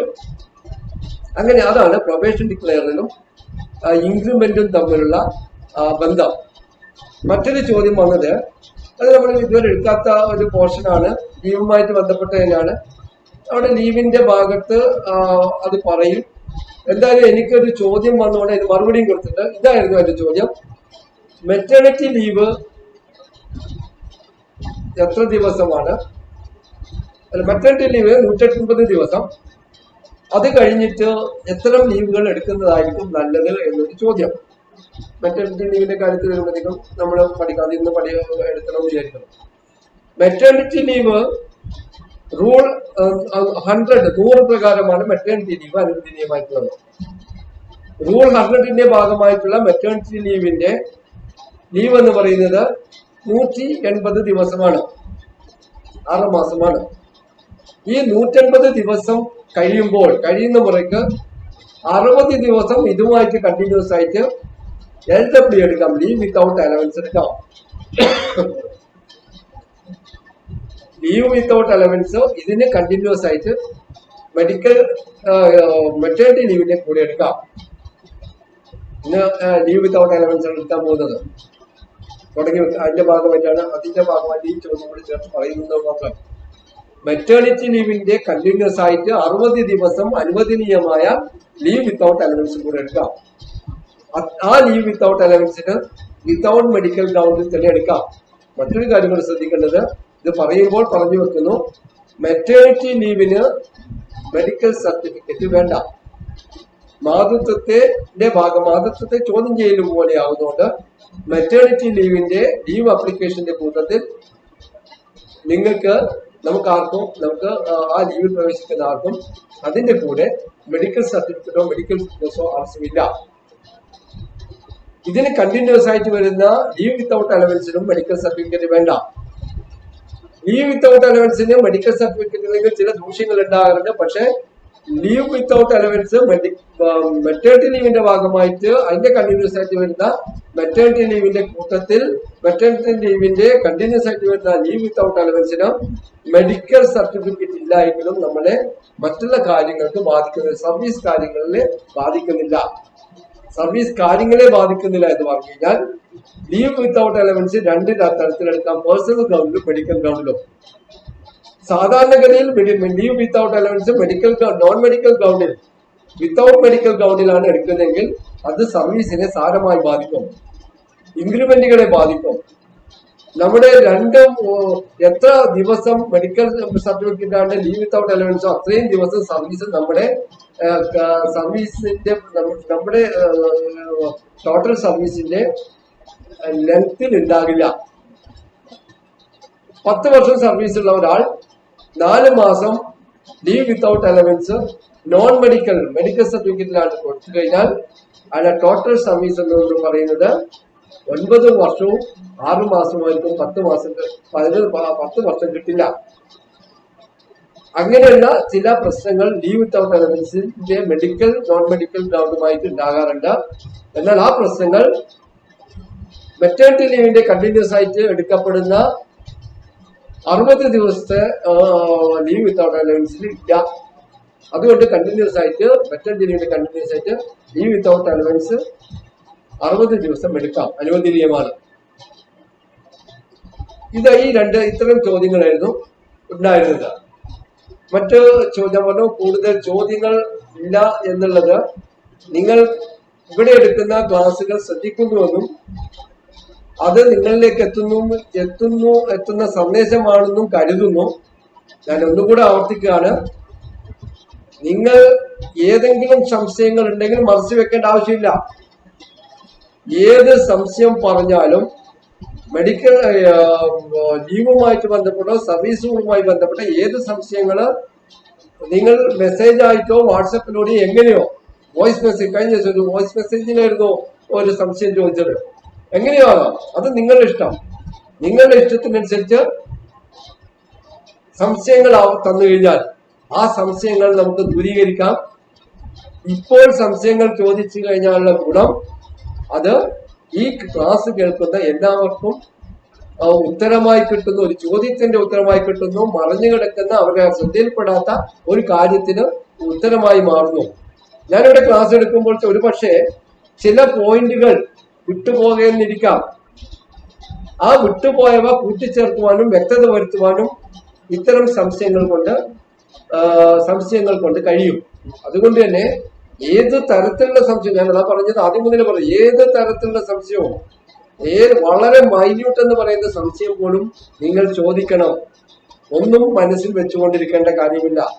ഒരു ഓപ്പൺ ക്ലാസ് അല്ല, ഓപ്പൺ ക്ലാസ് ആണെങ്കിൽ കൂടുതൽ സൗകര്യമായി.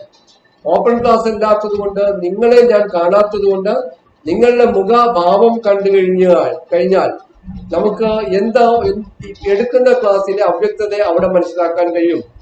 എന്നാൽ എന്റെ മുമ്പിൽ ശൂന്യതയാണ്. ആ ശൂന്യതയിൽ നിന്ന് ക്ലാസ് എടുക്കുമ്പോൾ നിങ്ങൾ നിങ്ങളുടെ വീട്ടിൽ നിന്ന് കേൾക്കുന്നു. ആ കേൾക്കുന്നതിൽ എത്രമാത്രം സംശയങ്ങൾ ഉണ്ടാകുമെന്നും എങ്ങനെ ദൂരീകരിക്കാമെന്നും എന്നത് ഒരു സംഖ്യയാണ് ക്ലാസിന്റെ തുടക്കത്തിൽ പറഞ്ഞു.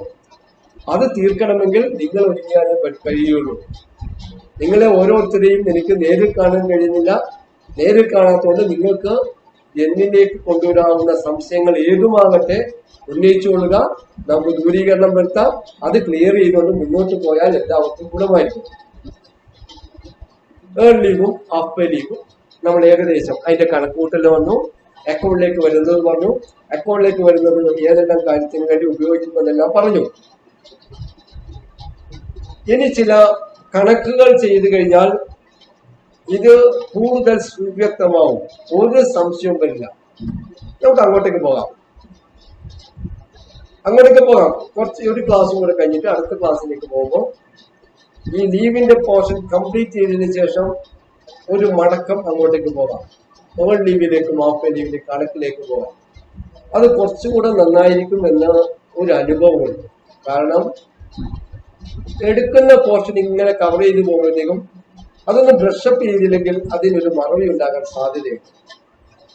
അങ്ങനെ മറവി വരാതിരിക്കുവാൻ വേണ്ടി നമുക്ക് ഇത് ഒന്ന് വിട്ടിട്ട് പിന്നെയും പാടുമ്പോഴത്തേക്കും നമുക്ക് ആ കാര്യങ്ങൾ ഒന്നുകൂടെ വ്യക്തമാകും. നിങ്ങൾ ഇടയ്ക്കിടയ്ക്ക് നോക്കുന്നത് ഈ അടുത്ത ക്ലാസ്സുകൾ കുറിച്ചു വെച്ചുകൊണ്ട് അതിന്റെ സംശയങ്ങൾ ഞങ്ങളിലേക്ക് എത്തിച്ചുകൊണ്ട് അത് ക്ലിയർ ഔട്ട് ചെയ്തതിനു ശേഷം നമുക്ക് മുന്നോട്ട് പോകാം. കണക്കിലേക്ക് നമുക്ക് പിന്നീട് വരാം. കണക്ക് ചെയ്യുന്ന അവസരത്തിൽ ഇത് ഒന്നുകൂടെ ആവർത്തിക്കുമ്പോൾ നിങ്ങൾക്ക് അത് ഗ്രാസ് റൂട്ട് ലെവലിൽ നിങ്ങളുടെ സംശയങ്ങൾ ഉൾപ്പെടെയുള്ളവ മാറിക്കെട്ടുകൊണ്ട് ലീവ് എങ്ങനെയെല്ലാം കൈകാര്യം ചെയ്യാമെന്നുള്ളത് നമുക്ക് മനസ്സിലാക്കാൻ കഴിയും. ഏൺ ലീവ് കണക്കൂട്ടുമ്പോൾ ശ്രദ്ധിക്കേണ്ട ചില കാര്യങ്ങളുള്ളൂ. ഏൺ ലീവ് നമ്മുടെ അക്കൗണ്ടിലേക്ക് വരാത്ത നാളുകൾ ഉണ്ട്. അത്തരം ദിവസങ്ങളെ നമ്മൾ ശ്രദ്ധിച്ച് കൈകാര്യം ചെയ്താൽ ഏൺ ലീവിന്റെ കാൽക്കുലേഷൻ വളരെ എളുപ്പമാണ്. എങ്ങനെയെല്ലാം ഏൺ ലീവ് വരുമെന്നും അത് അക്കൗണ്ടിലേക്ക് എങ്ങനെ പോസ്റ്റ് ചെയ്യപ്പെടുമെന്നും ഏൺ ലീവ് കാൽക്കുലേറ്റ് ചെയ്യപ്പെടുന്ന ദിവസങ്ങൾ എന്തിനെയൊക്കെയാണ് ഒഴിവാക്കേണ്ടതെന്ന് കണ്ടുകൊണ്ട് ഇതിന്റെ പ്രോബ്ലത്തെ നേരിട്ട് കഴിഞ്ഞാൽ ക്ലിയർ കട്ടായി നിങ്ങൾക്ക് കാര്യങ്ങൾ മനസ്സിലാക്കുകയും ചെയ്യും. ഒരു മിനിറ്റ് താഴെ ചിലപ്പോൾ ഒരു ചോദ്യത്തിനൊക്കെ നമുക്ക് സമയം കിട്ടുകയുള്ളൂ. അങ്ങനെയുള്ളപ്പോൾ പക്ഷെ 2, 3, 4 മിനിറ്റും വേണ്ട ചില ചോദ്യങ്ങൾ ഏൺ ലീവിന്റെ കാൽക്കുലേഷന്റെ ഭാഗമായിട്ട് ഉണ്ടാകുന്നുണ്ട്. എന്നാൽ 1 സെക്കൻഡ് പോലും വേണ്ടാത്ത ഉത്തരങ്ങൾ കണ്ടെത്താൻ വേണ്ട സമയം കൂടെ കിട്ടുന്നില്ല. ഇപ്പോൾ maximum leave at credit at a time earn ലീവിന്റെ കാര്യത്തിൽ ചോദിക്കുന്നത് നമുക്ക് പെട്ടെന്ന് പറയാം. ആ ചോദ്യം വായിക്കുമ്പോൾ തന്നെ ഉത്തരമായി 300 എന്നാണ്. മാക്സിമം ലീവ് ഒരുമിച്ച് എടുക്കാവുന്ന ഏൺ ലീവ് ആവട്ടെ ഹാഫ് ഡേ ലീവ് ആവട്ടെ ഒരുമിച്ച് എടുക്കാവുന്ന ദിവസങ്ങൾ എത്ര? പെട്ടെന്ന് ഉത്തരമായി 180 days. അങ്ങനെ ചോദ്യം വായിച്ചു തുടങ്ങുമ്പോൾ തന്നെ ഉത്തരത്തിലേക്ക് എത്തുന്ന ചോദ്യങ്ങളും ഉണ്ടാകാം. സെക്കൻഡുകൾ കൊണ്ട് നമുക്ക് ഉത്തരം എഴുതാൻ കഴിയും. എന്നാൽ 2 മിനിറ്റ് 3 മിനിറ്റ് വരെ ചില ഉത്തരങ്ങൾ കണ്ടെത്തേണ്ട ചോദ്യങ്ങളും ഉണ്ടാകുന്നുണ്ട്. ഉദാഹരണത്തിന് പെട്ടെന്ന് നമുക്ക് കണക്കൂട്ടാം. നിങ്ങളുടെ മനസ്സിൽ വേണ്ടതാണ് ഏൺ ലീവിന്റെ കാൽക്കുലേഷൻ. ആദ്യ വർഷത്തെ സർവീസിന് നോക്കേണ്ടത് സ്ഥിരം ജീവനക്കാർ അതിനകത്തുള്ള അതിന്റെ ആ ചോദ്യത്തിലുള്ള ചോദ്യങ്ങൾ വായിച്ചെടുക്കുമ്പോൾ ശ്രദ്ധിക്കണം. ആദ്യ വർഷ സർവീസിന് എങ്ങനെയാണ് ഏൺ ലീവ് കാൽക്കുലേറ്റ് ചെയ്യപ്പെടുന്നത്? 2 തരത്തിൽ കാൽക്കുലേറ്റ് ചെയ്യപ്പെടാം. 2 വിഭാഗത്തെ ജീവനക്കാരിലാണ് 2 തരത്തിലായിട്ട് കാൽക്കുലേറ്റ് ചെയ്യുന്നത്. സ്ഥിരം പോസ്റ്റിലേക്കാണെങ്കിൽ, പെർമനന്റ് പോസ്റ്റിലേക്കാണെങ്കിൽ അയാളുടെ തുടക്കം മുതൽ 1/11 ആണ്. എന്നാൽ ഒഫീഷ്യേറ്റിങ്ങോ ടെമ്പററിയോ ആയിട്ടുള്ള സർവീസിലാണെങ്കിൽ പോസ്റ്റിലേക്കാണ് പോസ്റ്റ് ചെയ്യപ്പെടുന്നതെങ്കിൽ ആദ്യ വർഷ സർവീസിന് 1/22 സെക്കൻഡ് ഇയർ ഓൺവേർഡ്സ് 1/11 ആണ് എന്ന് നമ്മുടെ മനസ്സിലുണ്ടാകണം. ലീപ് ഇയർ നമ്മുടെ മനസ്സിലുണ്ടാകണം. അതിവർഷങ്ങൾ 366 ദിവസമുള്ള വർഷങ്ങൾ നമ്മുടെ മനസ്സിലുണ്ടായിരിക്കണം. അങ്ങനെയുള്ള ചോദ്യങ്ങൾ വരാം. ഒരു 2000-ൽ വന്ന ഒരു ജീവനക്കാരൻ 1/1/2000 വന്ന ഒരു ജീവനക്കാരൻ അയാളുടെ 1 വർഷം പൂർത്തീകരിക്കുമ്പോൾ അയാൾക്ക് ഒഫീഷ്യറ്റ് 1/1/2000 ഒഫീഷ്യറ്റിംഗ് സർവീസ് വന്ന ജീവനക്കാരന്റെ 1 വർഷം പൂർത്തീകരിക്കുമ്പോൾ എത്ര ഏൺ ലീവ് അയാളുടെ ക്രെഡിറ്റിൽ ഉണ്ടാകും എന്ന് ചോദിച്ചു കഴിഞ്ഞാൽ നിങ്ങൾക്ക് പെട്ടെന്ന് ഉത്തരം പറയാൻ കഴിയും. എത്രയായിരിക്കും ഉത്തരം? 366 ദിവസമാണ്.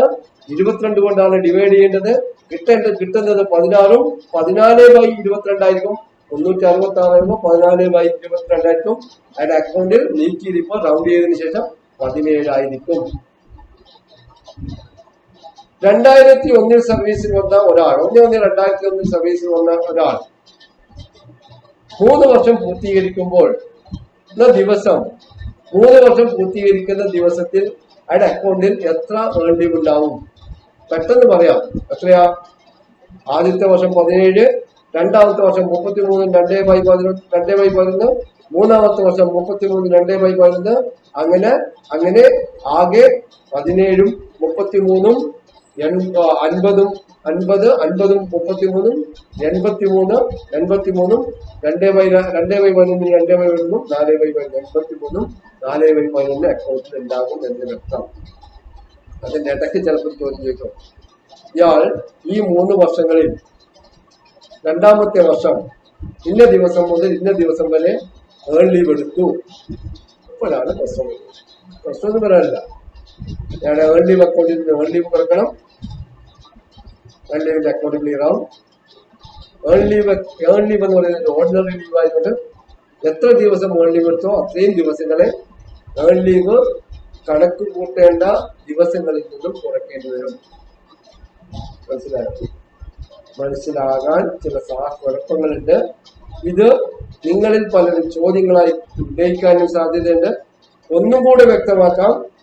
ഏൺ ലീവ് ആയാലും ഹാഫ് ലീവ് ആയാലും ലീവ് വിത്തൗട്ട് അലവൻസ് ആയാലും അതായത് കാഷ്വൽ ലീവോ സ്പെഷ്യൽ കാഷ്വൽ ലീവോ കോമ്പൻസേഷൻ ലീവോ അല്ലാത്ത മറ്റേത് ലീവ് സർവീസിനിടയ്ക്ക് എടുത്താലും ഏൺ ലീവ് കണക്ക് കൂട്ടേണ്ട ദിവസങ്ങളിൽ നിന്നും അതിനെ ഒഴിവാക്കിയതിന് ശേഷം കിട്ടുന്ന ദിവസങ്ങളെ മാത്രമേ നമുക്ക് ഏൺ ലീവായിട്ട് മാറ്റുകയുള്ളൂ. അതായത് സ്പെഷ്യൽ ലീവുകളോ കോമ്പൻസേഷൻ ലീവുകളോ കാഷ്വൽ ലീവോ അല്ലാത്ത ലീവുകളെ അല്ലെങ്കിൽ ഓർഡിനറി ലീവുകൾ ഉൾപ്പെടെയുള്ള ലീവുകളെ ഏൺ ലീവ് കാൽക്കുലേറ്റ് ചെയ്യേണ്ട ദിവസങ്ങളിൽ നിന്നും ഒഴിവാക്കും. അത്തരം ലീവുകളിൽ ഓർഡിനറി ലീവ് എടുക്കുന്ന സമയങ്ങളിൽ ലീവ് ഏൺ ചെയ്യപ്പെടുകയില്ല, ലീവുകൾ ആർജിക്കപ്പെടുകയില്ല, ലീവുകൾ നമ്മുടെ അക്കൗണ്ടിലേക്ക് വരികയില്ല. അങ്ങനെ അക്കൗണ്ടിലേക്ക് വരുന്ന ലീവാണ് ഏൺ ലീവ്. ആ ഏൺ ലീവ് ഇത്തരം ലീവുകൾ ഓർഡിനറി ലീവ് ഉൾപ്പെടെയുള്ള ലീവുകൾ എടുത്തു കഴിഞ്ഞാൽ അത്തരം ദിവസങ്ങളിൽ ഏൺ ചെയ്യപ്പെടില്ല. അതുകൊണ്ട് ഏൺ ചെയ്യപ്പെടാത്ത ദിവസങ്ങളെ ഏൺ ലീവ് കാൽക്കുലേറ്റ് ചെയ്യുന്ന ദിവസങ്ങളിൽ നിന്നും ഒഴിവാക്കി നിർത്തി ബാക്കിയുള്ള ദിവസങ്ങളെയാണ് ഏൺ ലീവാക്കി മാറ്റേണ്ടത്. ഇത് 1-2 പ്രോബ്ലം ചെയ്യുമ്പോൾ തന്നെ പ്രശ്നങ്ങൾ തീരും. ഏൺ ലീവും ഹാഫ് പേ ലീവും പറഞ്ഞു. മറ്റൊരു സംശയം വന്നത് ലീവ് നോട്ട് ഡ്യൂ LND എനിക്ക് മനസ്സിലായില്ല, ഒന്നുകൂടി വ്യക്തമാക്കാമോ എന്ന്. യെസ്, ലീവ് നോട്ട് ഡ്യൂ നമുക്ക് വ്യക്തമാക്കാം. ലീവ് നോട്ട് ഡ്യൂ എന്ന് പറയുന്നത് ഹാഫ് പേ ലീവിന്റെ മറ്റൊരു രൂപമാണ്. ഹാഫ് പേ ലീവിന്റെ ഹാഫ് പേ ലീവ് എന്നും കമ്പ്യൂട്ടർ ലീവ് എന്നും ലീവ് നോട്ട് ഡ്യൂ എന്നും വിളിക്കപ്പെടുന്നു. ഹാഫ് പേ ലീവായിട്ട് എടുക്കാം, ഹാഫ് പേ ലീവ് കമ്പ്യൂട്ടർ ലീവായിട്ട് എടുക്കാം. ഹാഫ് പേ ലീവ് ഇല്ലാത്ത സമയത്ത് എന്താ, നമ്മുടെ അക്കൗണ്ടിൽ യാതൊരു തരത്തിലുള്ള ലീവും നമ്മുടെ അക്കൗണ്ടിൽ ഇല്ല, ഒരു ലീവുമില്ല. ഈ പാപ്പരാകുക എന്ന് പറയുന്ന പോലെയൊക്കെ പാപ്പരായി നിൽക്കുന്നു, നമ്മൾ പൊട്ടിപ്പാളീസായി നിൽക്കുന്നു, ഒരു ലീവും നമ്മുടെ അക്കൗണ്ടിൽ ഇല്ല. സാമ്പത്തികമായിട്ടില്ല കേട്ടോ, സാമ്പത്തികമായിട്ട് പൊട്ടിപ്പാളീസായിട്ടുള്ള കാര്യമില്ല. നമ്മുടെ ലീവിന്റെ കാര്യത്തിൽ നമ്മൾ പാപ്പരാണ്, ഒന്നും നമ്മുടെ കയ്യിലില്ല. അക്കൗണ്ടിൽ വരാവുന്ന ഒരു ലീവുകളും നമ്മുടെ അക്കൗണ്ടിൽ ഇല്ല. അങ്ങനെ ഇരിക്കുമ്പോൾ എടുക്കുന്ന ലീവാണ് ലീവ് നോട്ട് ഡ്യൂ. ഭാവിയിൽ നമ്മുടെ അക്കൗണ്ടിലേക്ക് വരാവുന്ന ഹാഫ് പേ ലീവിന് കണക്കായ തോതിൽ നമുക്ക് അനുവദിക്കാവുന്ന ലീവാണ് leave not due. Leave not ഡ്യൂവിനെ ഹാഫ് പേ ലീവായിട്ടാണ് നമ്മൾ കാണുക. അക്കൗണ്ടിൽ ഒരു ലീവുമില്ല. 10 വർഷം സർവീസ് എനിക്ക് ബാക്കിയുണ്ട്. 10 വർഷം സർവീസ് ബാക്കിയുണ്ടെങ്കിൽ എന്റെ അക്കൗണ്ടിലേക്ക് 200, ഒരു വർഷം 220 എന്നുള്ള തോതിൽ 10 വർഷത്തേക്ക് 200 ഹാഫ് പേ ലീവ് എന്റെ അക്കൗണ്ടിലേക്ക് വരും. 10 വർഷം സർവീസുള്ള എനിക്ക് മറ്റൊരു ലീവും ഇല്ലാത്തപ്പോൾ 200 ഹാഫ് പേ ലീവ് എന്റെ അക്കൗണ്ടിലേക്ക് വരും എന്ന് ഉറപ്പുള്ളപ്പോൾ നമുക്ക് ലീവ് നോട്ട് ഡ്യൂ അനുവദിക്കാം. എന്തുകൊണ്ടാ? ഇയാളിപ്പോ നമ്മൾ ലീവ് നോട്ട് ഡ്യൂവിന് അപ്ലൈ ചെയ്ത് കഴിഞ്ഞാൽ നമ്മൾ ലീവ് നോട്ട് ഡ്യൂവിന്റെ അപ്ലിക്കേഷൻ സർവീസ് ബുക്ക് വെരിഫൈ ചെയ്യും. ആദ്യം ലീവ് സാങ്ഷനിങ് അതോറിറ്റി അപ്ലിക്കേഷൻ, അതായത് ലീവ് സാങ്ഷൻ ചെയ്യാണ്ട് പോകാൻ പാടുന്ന ഒരു കാരണം ഇതാണ്. നമ്മൾ ലീവും കൊടുത്ത് പോയി അക്കൗണ്ടിലൊന്നും ഇല്ലെങ്കിൽ ആകെ പ്രശ്നമായില്ലേ. പിന്നെ അയാളെ തിരിച്ചു വിളിക്കുകയും അയാൾക്കെതിരെ നടപടിയെടുക്കുകയൊക്കെ ചെയ്യണം. അതൊന്നും വേണ്ട. അതൊന്നും ഇല്ലാതിരിക്കാനാണ് സാങ്ഷൻ ചെയ്തതിന് മാത്രമേ പെർമിഷനുള്ള ലീവുകൾ എടുത്തിട്ട് പുറത്തേക്ക് പോകുവാൻ. അങ്ങനെ ലീവ് നോട്ട് ഡ്യൂ കൊടുക്കുന്നു, ഒരു അപ്ലിക്കേഷൻ കൊടുക്കുന്നു, ഇയാൾ സർവീസ് ബുക്ക് എടുക്കുന്നു. സർവീസ് ബുക്ക് പരിശോധിക്കുമ്പോൾ ഇയാൾക്ക് മതിയായ സർവീസ് ഉണ്ടോ എന്ന് ആദ്യം നോക്കണം. കാരണം ഹാഫ് പേ ലീവ് ഇയാള് ഒരു 10 ലീവ് നോട്ട് ഡ്യൂ ആണ് കൊടുത്തെങ്കിൽ ഇയാൾക്ക് 1 വർഷം സർവീസ് മിനിമം ഉണ്ട്. 1 വർഷം സർവീസ് ഉണ്ടെങ്കിൽ അതിന്റെ ഹാഫ് പേ ലീവ് വരികയുള്ളൂ. ഒരു പൂർണ്ണ സർവീസ് ഉണ്ടെങ്കിൽ മാത്രമേ ഇയാൾക്ക് ഒരു ഹാഫ് പേ ലീവ് അക്കൗണ്ടിലേക്ക് വരുള്ളൂ. അത് 20 എന്ന തോതിലായിരിക്കും. അങ്ങനെ 10 ദിവസത്തെ ലീവ് നോട്ട് ഡ്യൂവിന് അപ്ലൈ ചെയ്യുമ്പോൾ ഇയാളുടെ കയ്യിൽ ലീവൊന്നുമില്ല. നോക്കുമ്പോൾ ഇയാൾക്ക് സർവീസ് മതിയായതുകൊണ്ട് 1 വർഷം കൂടെ സർവീസ് ഉണ്ട്, 20 ഹാഫ് പേ ലീവ് വരും. ഇയാൾക്ക് ഹാഫ് പേ ലീവിന്റെ മറ്റൊരു രൂപമായ ലീവ് നോട്ട് ഡ്യൂ അനുവദിക്കാവുന്നതാണ്. അങ്ങനെ സാങ്ഷൻ ചെയ്യാം. അങ്ങനെ സാങ്ഷൻ ചെയ്യുന്ന ലീവ് നോട്ട് ഡ്യൂവിന്റെ ശമ്പളം ഹാഫ് പേ ലീവ് സാലറിക്ക് സമാനമായിരിക്കും. ഹാഫ് പേ ലീവ് സാലറി എങ്ങനെയാണ് കൊടുക്കുന്നത് ആ രീതിയിലായിരിക്കും. അപ്പോൾ ചോദ്യം ഹാഫ് പേ ലീവിന്റെ സാലറി എങ്ങനെയാണ്? അങ്ങനെ വരുമ്പോൾ പിന്നെയും പുറകിലേക്ക് പോകുന്നു. ഹാഫ് പേ ലീവിന്റെ സാലറി എങ്ങനെയാണ് 35,700 ഒരു ഇയർ മാർക്ക് ഉണ്ട്, ഒരു ഒരു ഒരു ലക്ഷ്മണ രേഖയുണ്ട്. അതാണ് ആ രേഖ വെച്ചിട്ടാണ്, ആ ഫിഗർ വെച്ചിട്ടാണ് നമ്മുടെ ഹാഫ് പേ ലീവിന്റെ ലീവ് സാലറി കാൽക്കുലേഷൻ. 35,700 മുകളിലൊന്നും ഒരേ തരത്തിലുള്ള ലീവ് സാലറി കാൽക്കുലേഷനും 35,700 ചുവടെയാണെങ്കിൽ മറ്റൊരു തരത്തിലാണ് ഇയാളുടെ ലീവ് സാലറി കണക്കൂട്ടുക. അത് ഏതെല്ലാം തരം എന്ന് ഓർമ്മ വേണം. നോട്ട്ബുക്കും പെന്നും അതിൽ തന്നെ പറയേണ്ടതായിരുന്നു. കയ്യിൽ കരുതണം, ഫോൺ മ്യൂട്ടാക്കണം, സ്വസ്ഥമായിട്ട് മുറിയിൽ ഇരുന്നായിരിക്കണം ഈ ക്ലാസ് കേൾക്കേണ്ടത്. പഴയ നോട്ടിലേക്ക് എഴുതി കുറിച്ചെടുത്ത ഭാഗങ്ങളിലേക്ക് പോയി നോക്കുക. ഹാഫ് പേ ലീവിന്റെ സാലറി എങ്ങനെയാ കണക്കൂട്ടുന്നത് ഒന്ന് ഓടിച്ചു പറയുന്നു. 35,700 മുകളിലാണ് സാലറി എങ്കിൽ എളുപ്പമായി അയാളുടെ ആ ഹാഫ് പേ ലീവ് സാലറി കണക്കൂട്ടാൻ പകുതി പേയും പകുതി ഡിഎയും. 40,000 രൂപയാണ് അടിസ്ഥാന ശമ്പളം. 20,000 രൂപയുടെ ആണെങ്കിൽ 20, 40, 60 രൂപ, 60,000 രൂപ അയാൾക്ക് ശമ്പളം കിട്ടേണ്ടതിന് പകരം ഇയാൾ ഹാഫ് പേ ലീവ് എടുത്തിട്ടുണ്ടെങ്കിൽ 40,000 പകുതിയായി 20,000, 20,000 പകുതിയായ 10,000 കൂട്ടി 30,000 രൂപയായിരിക്കും അയാൾക്ക് ഹാഫ് പേ ലീവ് സാലറി. പകുതി പേ പകുതി ബി എ ആയിരിക്കും 35,700 മുകളിലാണെങ്കിൽ. 35,700 ചുവടെയാണെങ്കിൽ അയാളുടെ ഹാഫ് പേ ലീവ് സാലറി കൂട്ടുന്ന രണ്ട് രീതിയിൽ കൂട്ടാം. അതിൽ ബെനിഫിഷ്യൽ ഏതോ അത് കൊടുക്കും. ഒന്നിതാണ് half pay plus full D A, അല്ലെങ്കിൽ പേ പ്ലസ് ഡിയുടെ 65%. ഏതാണോ ബെനിഫിഷ്യൽ അത് അദ്ദേഹത്തിന് കൊടുക്കും. അങ്ങനെ ലീവ് നോട്ട് ഡ്യൂവിന്റെ സാലറി ഈ തരത്തിലായിരിക്കും ലീവ് സാലറി ആയിട്ട് കണക്ക് കൂട്ടുക, കണക്കായിട്ട് കൊടുക്കുക. ലീവ് നോട്ട് ഡ്യൂ അനുവദിക്കുന്നത് രൂപങ്ങൾ ഞാൻ പറഞ്ഞു. ഏതൊക്കെയാ? 90, 180, 360. ഇത് കണക്ട് ചെയ്ത് കഴിഞ്ഞാൽ നിങ്ങൾക്ക് വേഗം അതിന്റെ ഉത്തരത്തിലേക്ക് പോകാം. എന്താണ് ലീവ് നോട്ട് ഡ്യൂവിന്റെ 90 ദിവസത്തിന്റെ പ്രത്യേകത? ലീവ് നോട്ട് ഡ്യൂവിന്റെ 90 ദിവസത്തിന്റെ പ്രത്യേകത, ഒരുമിച്ച് 90 ദിവസത്തിൽ കൂടുതൽ ലീവ് നോട്ട് ഡ്യൂ അനുവദനീയമല്ല. ലീവ് നോട്ട് ഡ്യൂവിന്റെ 90 ദിവസത്തിന്റെ പ്രാധാന്യം, ഒരുമിച്ച് 90 ദിവസത്തിൽ കൂടുതൽ ലീവ് നോട്ട് ഡ്യൂ അനുവദനീയമല്ല, അനുവദിക്കില്ല. 180, 180 ഡേയ്സ്. എന്താണ് 180 ഡേയ്സും ലീവ് നോട്ട് ഡ്യൂവുമായിട്ടുള്ള ബന്ധം? 180 ഡേയ്സിൽ കൂടുതൽ മെഡിക്കൽ സർട്ടിഫിക്കറ്റ് ഇല്ലാണ്ട്, നോൺ മെഡിക്കൽ ഗ്രൗണ്ടിൽ അല്ലെങ്കിൽ മെഡിക്കൽ സർട്ടിഫിക്കറ്റ് ഇല്ലാണ്ട് 180 ഡേയ്സിൽ കൂടുതൽ അനുവദിക്കില്ല.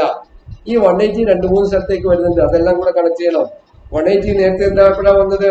ഹാഫ് പേ ലീവിന്റെയും ഏൺ ലീവിന്റെയും കാര്യത്തിൽ 180 ഡേയ്സിൽ കൂടുതൽ ഒരുമിച്ച് അനുവദിക്കില്ല. എന്നാൽ ഹാഫ് പേ ലീവും ലീവ് വിത്തൗട്ട് ഏൺ ലീവും 180 ദിവസത്തിൽ കൂടുതൽ അനുവദിക്കുന്ന ഒരു സമയമുണ്ട്. അത് ഒറ്റ സമയമാണ്. എന്താണത്? Leave prior to retirement. റിട്ടയർമെന്റിന് മുന്നോടിയായിട്ട് അത് 300 ദിവസം വരെ അനുവദിക്കും. അവിടുത്തെ കാര്യങ്ങൾ ലീവ് നോട്ട് ഡ്യൂവിലേക്ക് വരാം.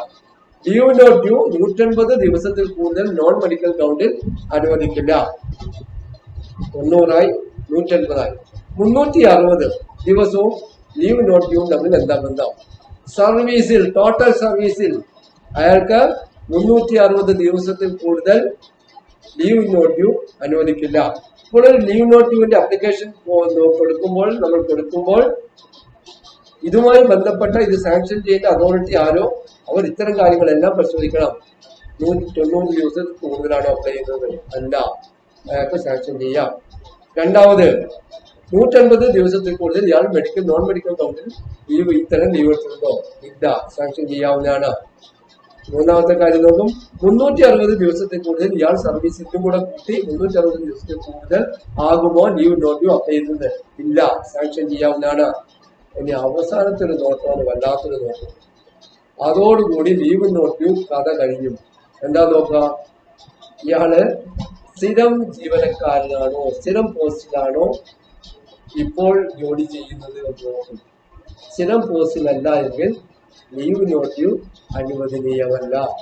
സ്ഥിരം പോസ്റ്റിലുള്ള ഒരാൾക്ക് മാത്രമേ ലീവ് നോട്ട് ഡ്യൂ അനുവദനീയമായിട്ടുള്ളൂ.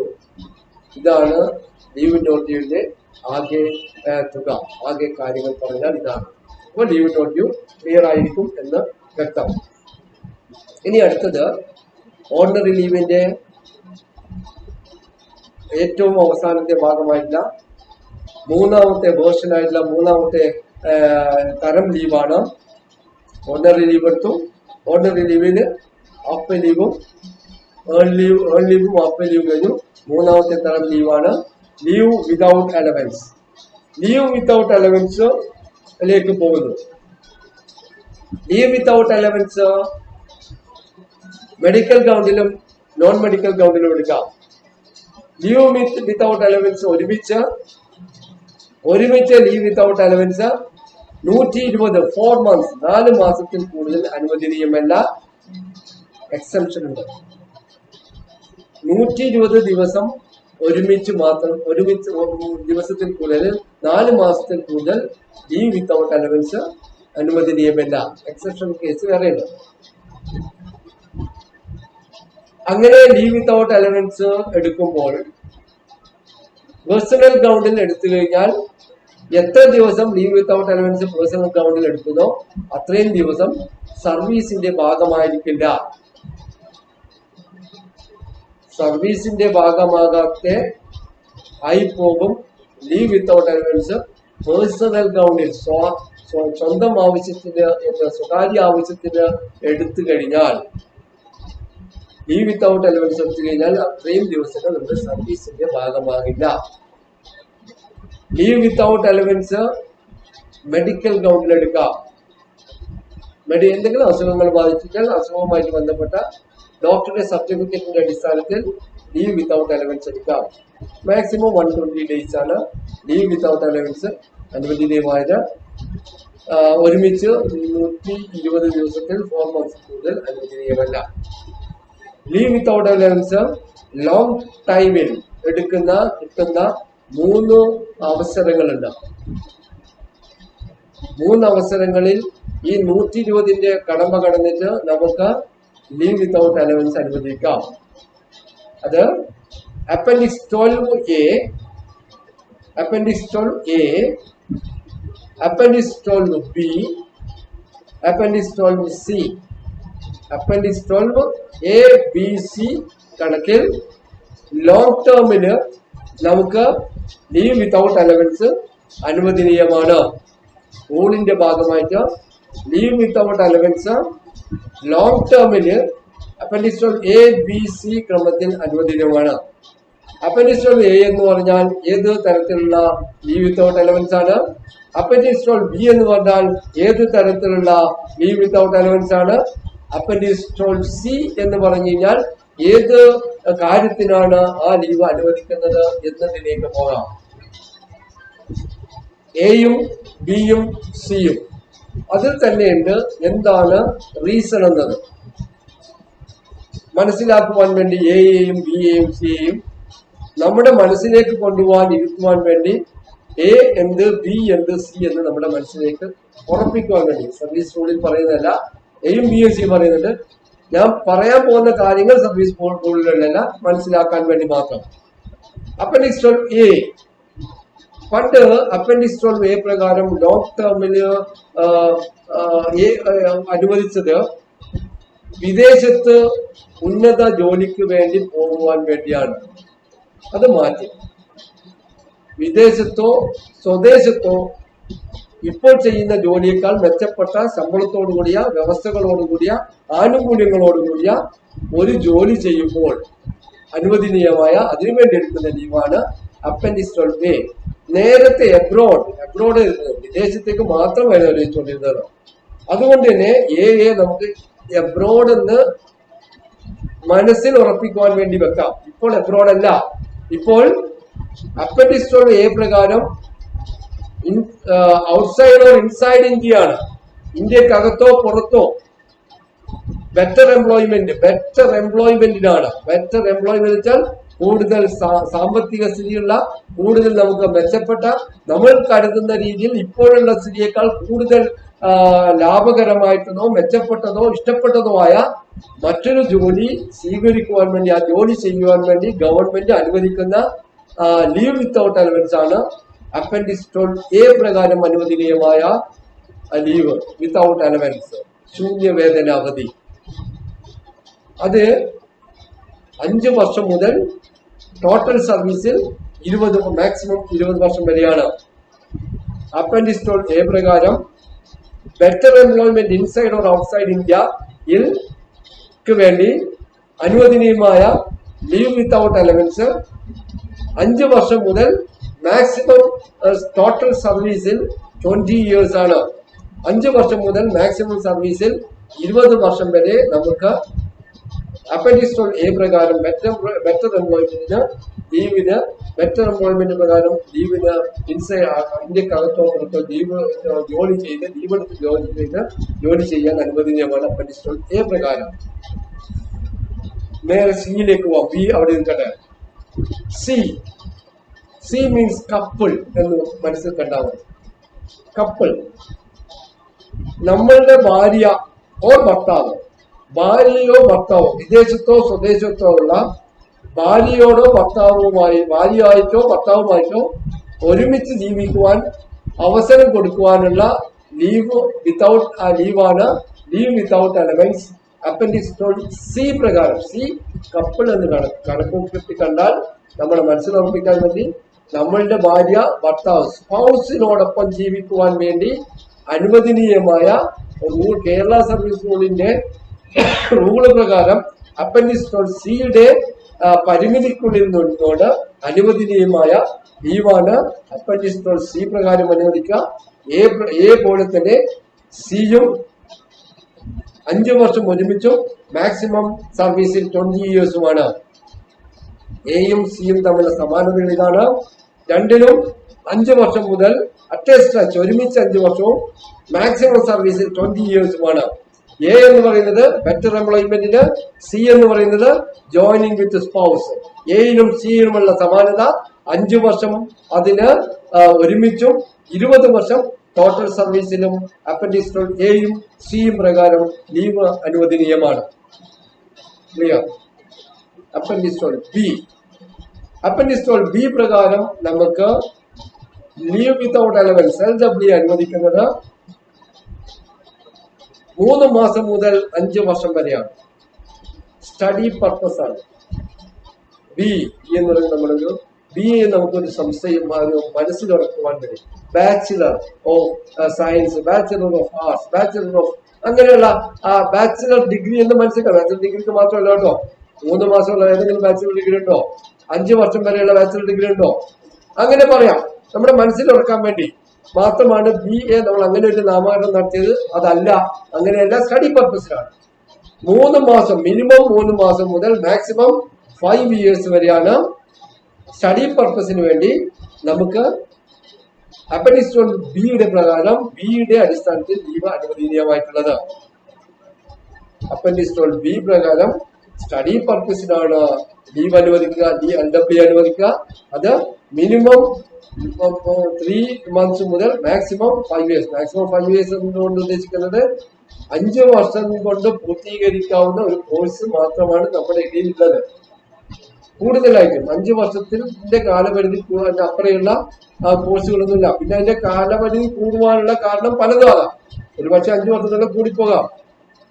അക്കാഡമിക് ഇയറിൽ എന്തെങ്കിലും മാറ്റങ്ങൾ കൊണ്ടോ, അല്ലിപ്പോ ഈ പറയുന്ന പോലെ ഇതുപോലുള്ള ചില സാഹചര്യങ്ങൾ, പ്രത്യേക സാഹചര്യങ്ങൾ കൊണ്ടോ, കൊറോണ പോലുള്ള പ്രത്യേക സാഹചര്യങ്ങൾ ഉണ്ടെങ്കിൽ അങ്ങനെ നീണ്ടുപോകും. ചിലപ്പോൾ അക്കാഡമിക് ഇയറിൽ ചില പ്രശ്നങ്ങൾ ഉണ്ടാകുന്നതുകൊണ്ടുണ്ടാകാം. അങ്ങനെ പോകുന്നതിൽ എന്തായാലും 5 വർഷത്തിൽ കൂടുതൽ സ്റ്റഡി പർപ്പസിന് ലീവ് അനുവദനീയമല്ല. ഇനി ഈ 3 ലീവുകളും അനുവദിക്കാൻ ഉത്തരവാദിത്വമുള്ളവരാരാണ്? ആരാണ് ഇതിന് റെസ്പോൺസിബിൾ? ആരായിരിക്കണം ഈ ലീവുകൾ പാസ്സാക്കേണ്ടത്? ഈ 3 ലീവുകളും നേരത്തെ പാസ്സാക്കേണ്ടത് ഗവൺമെന്റിന് തന്നെ പോകണമായിരുന്നു. ഗവൺമെന്റിന് ഈ 3 ലീവുകളും പാസ്സാക്കാൻ അനുമതിയുണ്ടായിരുന്നു. അവര് പാസ്സാക്കി ഗവൺമെന്റ് ഉത്തരവിറങ്ങിയാൽ മാത്രമേ നമുക്ക് ലീവിൽ എൻട്രി ചെയ്യാൻ കഴിയുമായിരുന്നുള്ളൂ. എന്നാൽ അത് മാറ്റപ്പെട്ടു. ഇപ്പോൾ അപ്പൻഡിക്സ് 12 എയും സിയും ബെറ്റർ എംപ്ലോയ്മെന്റിനും ജോയിനിങ് വിത്ത് സ്പൗസും ഡിപ്പാർട്ട്മെന്റ് വകുപ്പ് അധ്യക്ഷന് പാസ്സാക്കാൻ കഴിയും, അനുവദിക്കാൻ കഴിയും. എന്നാൽ സ്റ്റഡി പർപ്പസിന് അപ്പൻഡിക്സ് ബി പ്രകാരം അനുവദനീയമായ ലീവ് ഇപ്പോഴും പാസ്സാക്കേണ്ടത്, അനുവദിക്കേണ്ടത് ഗവൺമെന്റ് തന്നെയാണ്. ഇതാണ് leave without allowance LWA appendix A, B, C പ്രകാരം അനുവദിക്കുമ്പോൾ ഉള്ള കാര്യങ്ങൾ ഇതൊക്കെയാണ്. ഇതോടുകൂടി ലീവ് വിത്തൗട്ട് അലവൻസ് കംപ്ലീറ്റ് ചെയ്യുന്നതോടുകൂടി നമ്മുടെ ഓർഡിനറി ലീവ് കംപ്ലീഷൻ ആവും. ഓർഡിനറി ലീവ് കംപ്ലീറ്റ് ആകുമ്പോഴും അത് ഇൻകംപ്ലീറ്റ് ആണെന്ന് എനിക്ക് തോന്നുന്നു. കാരണം ഏൺ ലീവിന്റെ കാൽക്കുലേഷൻ, ഹാഫ് ലീവ് നമുക്ക് ഒരു പ്രയാസം ഉണ്ടായില്ല. മറ്റേതെന്തെങ്കിലും പ്രയാസം ഉണ്ടെന്നല്ല, ഒരു ചെറിയ ഒരു ഒരു ഒരു മനസ്സിലാക്കേണ്ട ചില ഭാഗങ്ങളുണ്ട് ഏൺ ലീവിന്റെ കാൽക്കുലേഷൻ. ആ കാൽക്കുലേഷനും കൂടെ പഠിച്ചു കഴിഞ്ഞാൽ നിങ്ങൾക്ക് ഒരു കാര്യം ഉറപ്പാണ്, 20 മാർക്ക് ഉറപ്പ്. നമുക്ക് കിട്ടേണ്ട 40 മാർക്കാണ് പാസ്സാകാൻ കിട്ടേണ്ടെങ്കിൽ 20 മാർക്ക് കട്ട് ആൻഡ് ക്ലിയർ പറയാൻ അത് നിങ്ങൾക്ക് ലഭ്യമായി കഴിഞ്ഞു. ഏൺ ലീവ് കാൽക്കുലേഷൻ കൂടെ ഒന്ന് മനസ്സിലാക്കി തരാം. നിങ്ങൾ എന്റെ മുമ്പിലായിരുന്നുവെങ്കിൽ ബോർഡിൽ എഴുതി കാര്യങ്ങൾ വിശദീകരിക്കുകയാണെങ്കിൽ ഉടനുടൻ ചോദ്യങ്ങൾ തന്ന് ഉത്തരങ്ങളിലേക്ക് പോയി ചോദ്യങ്ങൾ തന്ന് അതിന്റെ ഉത്തരം വിശദീകരിച്ച് നിങ്ങളെ കണ്ടുകൊണ്ടായിരുന്നു എങ്കിൽ നമുക്ക് നിങ്ങളെ കാണുക എന്ന് പറഞ്ഞാൽ വേറെ അതിനകത്തുള്ള കാര്യങ്ങൾ വെച്ചാൽ നമുക്കൊരു ക്ലാസ് എടുക്കുമ്പോൾ മുഖഭാവത്തിൽ നമുക്ക് മനസ്സിലാക്കാൻ കഴിയും നിങ്ങൾക്ക് എത്രമാത്രം ഞാൻ എടുക്കുന്ന ക്ലാസ് മുന്നിലേക്ക് വന്നു എന്നത് മനസ്സിലായി എന്നത്. വൈകുന്നേരങ്ങളിലെ ക്ലാസ് എടുക്കുമ്പോൾ വലിയ ബുദ്ധിമുട്ടുണ്ടാക്കാറുണ്ട്. കാരണം വെച്ചാൽ ആ ബുദ്ധിമുട്ടിലാണ് നമ്മൾ രാവിലെ മുതൽ വൈകുന്നേരം വരെ ഓഫീസിലിരുന്ന് വന്നിട്ട് അറിവുപരമായിട്ടുള്ള ഒരു വിഷയം കേൾക്കുമ്പോൾ സ്വാഭാവികമായിട്ടും നല്ലൊരു ശതമാനത്തിനും ഉറക്കമുണ്ടാകാറുണ്ട്. ഇപ്പൊ വീടുകളിലായതുകൊണ്ട് അതും ഉണ്ടാകില്ല വിചാരിക്കാം.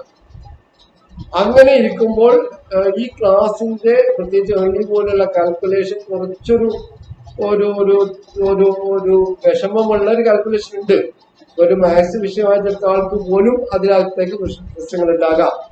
ആ പ്രശ്നങ്ങൾ ഒഴിവാക്കുക എന്നുള്ളതാണ് പ്രോബ്ലം ചെയ്യുന്നതോടെ ഞാൻ ഉദ്ദേശിക്കുന്നത്. നമ്മൾ പ്രോബ്ലം ചെയ്യുന്നതോടെ അത് ക്ലിയർ ആകും. അത് ഉടൻ തന്നെ പ്രോബ്ലത്തിലേക്ക് പോകാത്തതിന് കാരണം ഇത് ഒന്നുകൂടി ആവർത്തിച്ച് പ്രോബ്ലം കൂടെ ചെയ്യുമ്പോഴത്തേക്കും നിങ്ങൾക്ക് അത് നല്ല ഉറപ്പാകും എന്നുള്ളൊരു ഒരു ഒരു എന്താണ് എനിക്ക് എൻ്റെ ഒരു അനുഭവത്തിൽ തോന്നുന്നത്. അങ്ങനെ പോകാമെന്നാണ് വിചാരിക്കുന്നത്.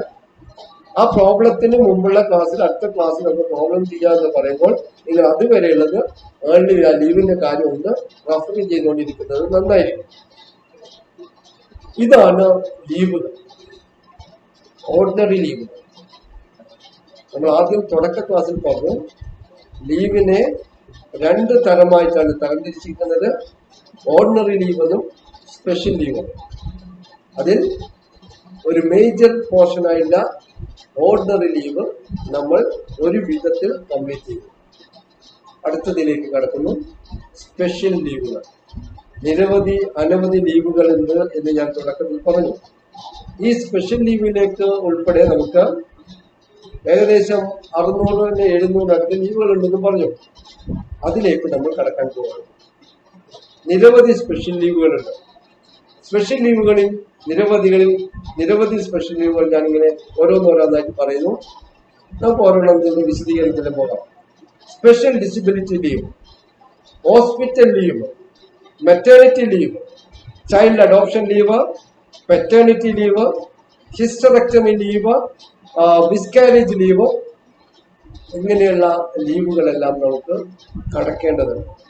അതിനുശേഷമാണ് നമുക്ക് കാഷ്വൽ ലീവ്, നമ്മൾ സർവീസിലേക്ക് വരുമ്പോൾ പഠിക്കൽ വെച്ച് തന്നെ കിട്ടുന്ന ലീവ് എന്ന് പറയാം കാഷ്വൽ ലീവ്, കോമ്പൻസേറ്ററി ലീവ്, ഇങ്ങനെയുള്ള ലീവുകളിലേക്ക് നമുക്ക് കടക്കേണ്ടതുണ്ട്.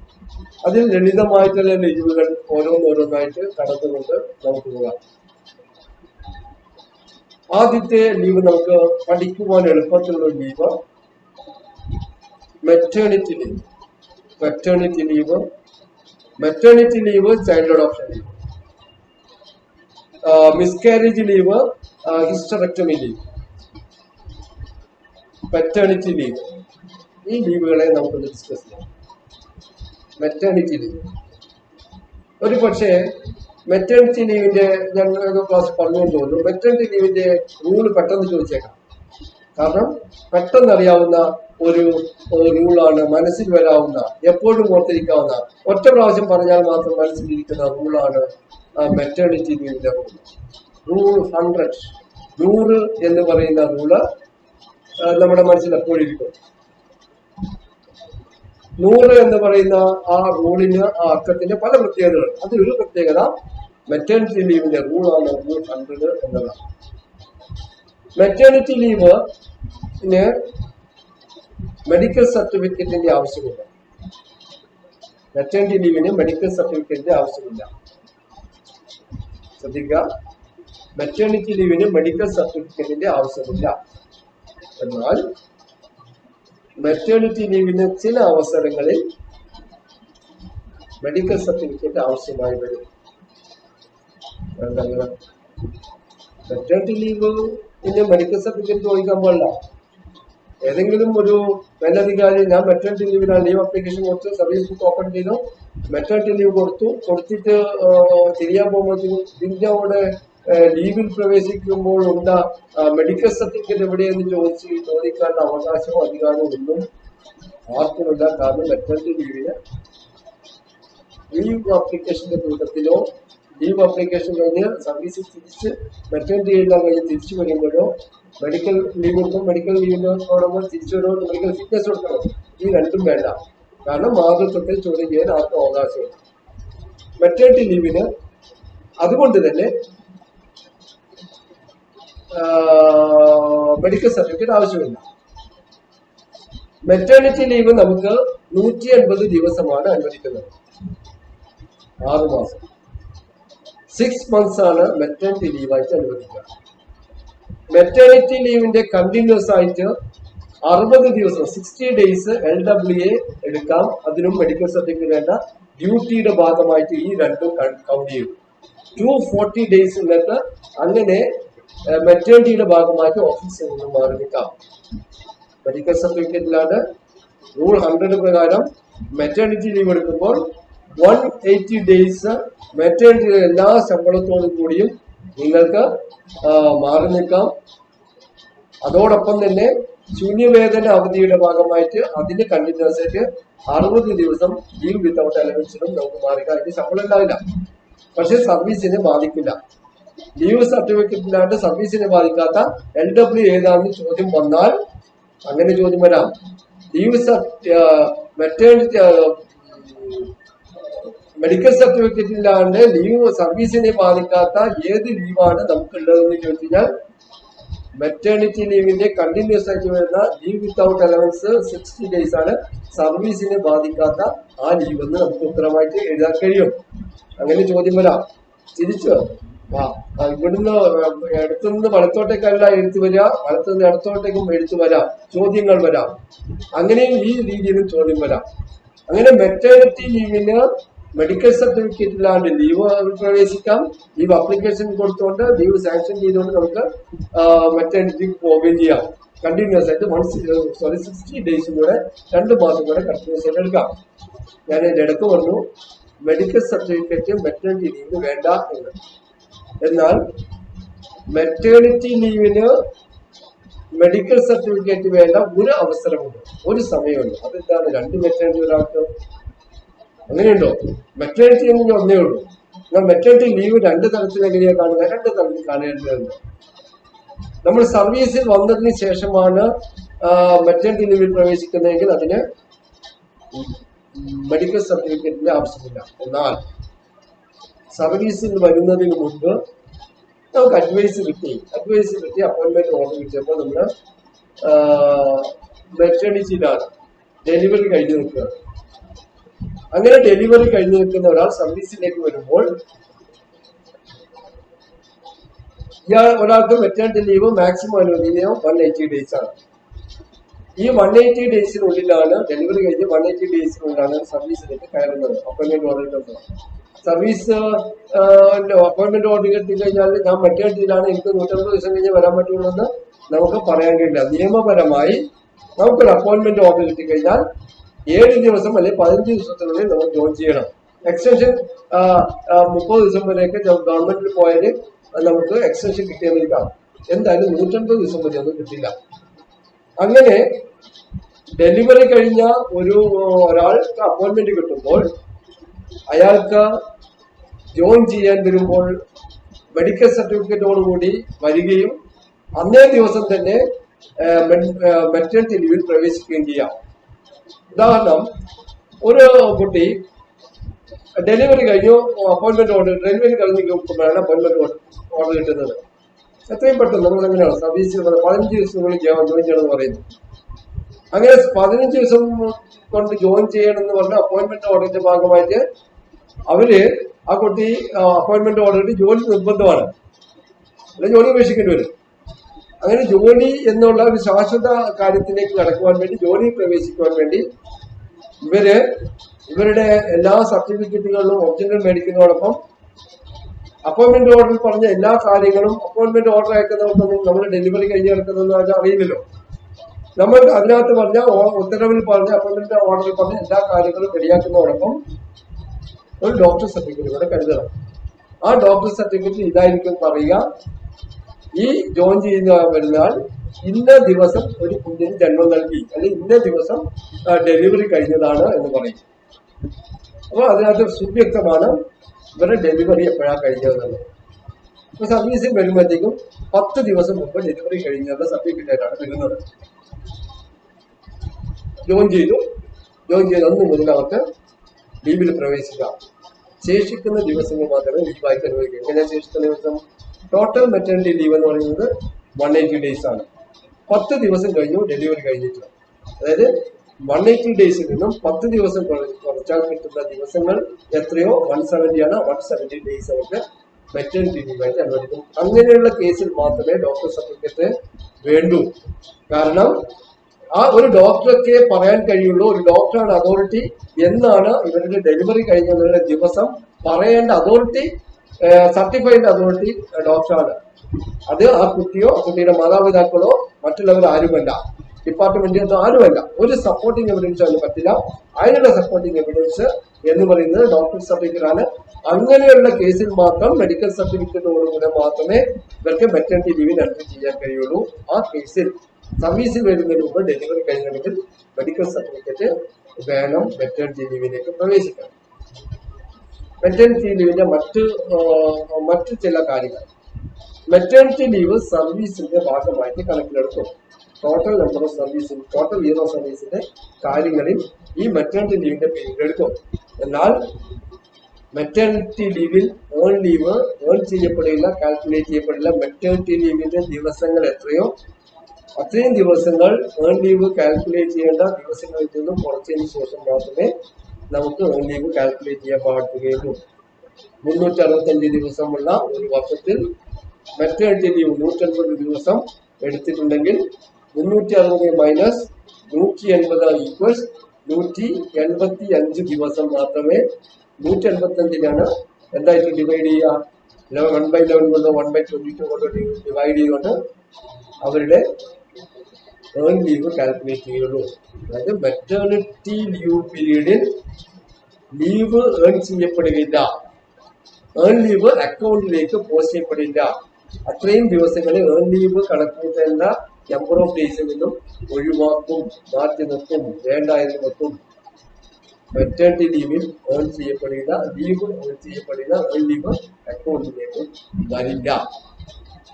ഇനി മെറ്റേണിറ്റി ലീവ് പോലെ സ്ത്രീകൾക്ക് അനുവദിക്കുന്ന മറ്റൊരു ലീവാണ് ചൈൽഡ് അഡോപ്ഷൻ ലീവ്. കുട്ടികളെ ദത്തെടുക്കുവാനുള്ള മാതാവിന് മാത്രം, മാതാവിനും പിതാവിനും കേട്ടോ, പിതാവിന് കുട്ടികളെ ദത്തെടുക്കുന്ന ലീവ് കിട്ടില്ല. അമ്മമാർക്ക് കിട്ടിയുള്ളൂ. അമ്മമാർക്ക് മെറ്റേണിറ്റി ലീവിനോടൊപ്പം മെറ്റേണിറ്റി ലീവ് പോലെ അനുവദനീയമായ മറ്റൊരു ലീവാണ് ചൈൽഡ് അഡോപ്ഷൻ ലീവ്, കുട്ടികളെ ദത്തെടുക്കാനുള്ള ലീവ്. കണ്ടീഷൻ ഇതാണ്: 1, 2 കുട്ടികളിൽ കൂടുതൽ പാടില്ല. അതായത് 2 കുട്ടികൾ ഉള്ളവർക്ക് വരെ കുട്ടികളെ ദത്തെടുക്കാമെന്ന് സാരം. 2 കുട്ടികളിൽ താഴെയുള്ള 2 കുട്ടികളോ അതിൽ താഴെയുള്ളവർക്കോ ഒരു കുട്ടികളെ ദത്തെടുക്കാൻ അനുവദനീയമാണ്. അങ്ങനെ അനുവദനീയമായി കുട്ടികളെ ദത്തെടുത്താൽ ആ ദത്തെടുക്കുന്ന കുട്ടിക്ക് 1 വയസ്സ് പൂർത്തിയാകുന്നതിന് മുമ്പ് ഇടയ്ക്ക് ഈ 180 days ചൈൽഡ് അഡോപ്ഷൻ ലീവ് എടുക്കണം. Child adoption leave 180 days, maternity ലീവിന്റെ അത്രയും നമ്പർ ഓഫ് ഡേയ്സ് ആണ് child adoption leave. Child adoption ലീവായ 180 days ലഭിക്കുന്നതിന് ദത്തെടുക്കുന്ന കുട്ടിക്ക് 1 വർഷം പൂർത്തിയാകുന്നതിന് മുറയ്ക്ക് ആ ലീവ് എടുത്തിരിക്കണം. 2 കുട്ടികൾ വരെയുള്ള മാതാവിന് ദത്തെടുക്കാം. അങ്ങനെ ദത്തെടുക്കുന്ന കുട്ടിക്ക് 1 വർഷം പൂർത്തിയാകുന്നതിന് മുമ്പ് ഈ 180 ഡേയ്സ് ചൈൽഡ് അഡോപ്ഷൻ ലീവ് എടുക്കണം. സ്ത്രീകൾക്കുള്ള മറ്റൊരു ലീവ് ഹിസ്റ്ററക്ടമി ലീവ് എന്ന് പറയും. യൂട്രസ് റിമൂവലുമായിട്ട് ബന്ധപ്പെട്ട് സ്ത്രീകൾക്ക് യൂട്രസ് റിമൂവലിന്റെ ഭാഗമായിട്ട് അനുവദനീയമായ ലീവാണ് ഹിസ്റ്ററക്ടമി ലീവ് എന്ന് പറയുന്ന സ്പെഷ്യൽ ലീവ്. ഈ സ്പെഷ്യൽ ലീവിൽ ഹിസ്റ്ററക്ടമി ലീവ് അടുത്ത ഒരു തരം ലീവ് ഉണ്ട്, മിസ്കാരേജ് ലീവ്. എപ്പോഴും തെറ്റുന്ന അടുപ്പിച്ചടുപ്പിച്ച് വരുന്ന രണ്ട് ചോദ്യങ്ങളുടെ ഉത്തരമാണ്. രണ്ടും തമ്മിൽ എപ്പോഴും നമുക്ക് ഒരു തെറ്റ് പറ്റാം, കൺഫ്യൂഷൻ ഉണ്ടാകാം. ശ്രദ്ധിക്കേണ്ടത്, സ്ത്രീകൾക്ക് യൂട്രസ് റിമൂവലിന്റെ ഭാഗമായിട്ട് അനുവദനീയമായ ഹിസ്റ്ററക്ടമി ലീവ് എന്ന് പറയുന്ന ലീവ് 45 ഡേയ്സ് ആണ്, 45 ദിവസമാണ്, 1.5 മാസമാണ്. ഇത് ഏത് രീതിയാണ് നിങ്ങളുടെ മനസ്സിലിരിക്കുന്നത് ആ രീതിയിൽ തന്നെ നോക്കുക. ഹിസ്റ്ററക്ടമി ലീവ് അഥവാ യൂട്രസ് റിമൂവലിന്റെ ഭാഗമായിട്ട് സ്ത്രീകൾക്ക് അനുവദനീയമായ ലീവ് 45 ഡേയ്സ് ആണ്, 45 ദിവസമാണ്, 1.5 മാസമാണ്. എന്നാൽ സ്ത്രീകൾക്ക് അനുവദനീയമായ മറ്റൊരു ലീവായ മിസ്കാരേജ് ലീവ്, അബോർഷന്റെ ഭാഗമായിട്ട് ലഭിക്കുന്ന ലീവ് ആയിട്ടുള്ള മിസ്കാരേജ് ലീവ് 42 ഡേയ്സ് ആണ്. അല്ലെങ്കിൽ അതിനെ കുറച്ചുകൂടെ മനസ്സിലിരിക്കുവാൻ വേണ്ടി 6 വീക്സ് എന്ന് പറയാം, 6 ആഴ്ചയാണ്. 42 മിസ്കാരേജ് ലീവെങ്കിൽ 45 യൂട്രസ് റിമൂവലുമായി കിട്ടുന്നത്. ഈ 42 ഡേയ്സ് എന്ന് പറയുന്നത് സ്ത്രീകളുടെ ഒരു പ്രത്യേക സൈക്കിളുമായിട്ട് ബന്ധപ്പെട്ടാണ് ഈ 42 ഡേയ്സ് കൊടുക്കുന്നത്. 42 ഡേയ്സ് എന്ന് പറയുന്നത് മിസ്കാരേജ് ലീവാണ്. അബോർഷന് വേണ്ടി കിട്ടുന്ന ലീവാണെങ്കിൽ 45 ഡേയ്സ് എന്നത് യൂട്രസ് റിമൂവലിന് വേണ്ടി ലഭിക്കുന്ന സ്ത്രീകൾക്ക് അനുവദനീയമായ ലീവാണ്. അപ്പോൾ സ്ത്രീകൾക്ക് അനുവദനീയമായ 4 ലീവുകളെ പറ്റി പറഞ്ഞു. ഒന്ന്, മെറ്റേണിറ്റി ലീവ് 180 ഡേയ്സ്, അത് മെഡിക്കൽ സർട്ടിഫിക്കറ്റോടുകൂടി അനുവദിക്കുന്നത് മെറ്റേണിറ്റി സർവീസിൽ വരുന്നതിന് മുമ്പ് നടന്നിട്ടുണ്ടെങ്കിൽ. മെറ്റേണിറ്റി ലീവിന്റെ കൂടെ 180 ഡേയ്സിന്റെ കൂടെ ഇൻകണ്ടിന്യൂസ് ആയിട്ട് ലഭിക്കുന്ന LWA 60 ഡേയ്സ് ആണ്. ഒരു വനിതയ്ക്ക് ചൈൽഡ് അഡോപ്ഷൻ ലീവ് കിട്ടാറുണ്ട്, അതും 180 ഡേയ്സ് ആണ്. കണ്ടീഷൻ ഇതാണ്, 2 കുട്ടികളിൽ കൂടുതൽ പാടില്ല. ദത്തെടുക്കുന്ന കുട്ടിക്ക് 1 വയസ്സ് പൂർത്തിയാകുന്നതിന് മുൻപ് 180 ഡേയ്സ് എടുത്തിരിക്കണം. വനിതകൾക്ക് അനുവദിക്കുന്ന മറ്റൊരു ലീവാണ് ഹിസ്റ്ററക്ടമി ലീവ് അഥവാ യൂട്രസ് റിമൂവൽ ലീവ്. അതിന് 45 ഡേയ്സ് ആണ്, 45 ദിവസമാണ് അനുവദനീയമായിട്ടുള്ളത്. 4മതൊരു തരം ലീവാണ് സ്ത്രീകൾക്ക് അനുവദിക്കുന്ന മറ്റൊരു ലീവാണ് മിസ്കാരേജ് ലീവ് അഥവാ അബോർഷൻ ലീവ്. അത് 42 ഡേയ്സ് ആണ്, 6 വീക്സ് ആണ്.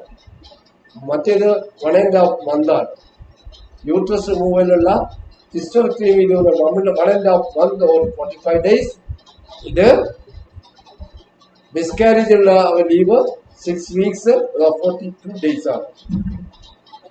മറ്റൊന്ന് പുരുഷന്മാർക്ക് അനുവദിക്കുന്ന ലീവ്. പുരുഷന്മാർക്ക് ഭാര്യയുടെ പ്രസവത്തിന്റെ ഭാഗമായിട്ട് ലഭിക്കുന്ന ലീവാണ് പെറ്റേണിറ്റി ലീവ്. പുരുഷന്മാർക്ക് അനുവദനീയമായ പെറ്റേണിറ്റി ലീവ് ഭാര്യയുടെ പ്രസവവുമായിട്ട് ബന്ധപ്പെട്ട് ലഭിക്കുന്നതാണ്.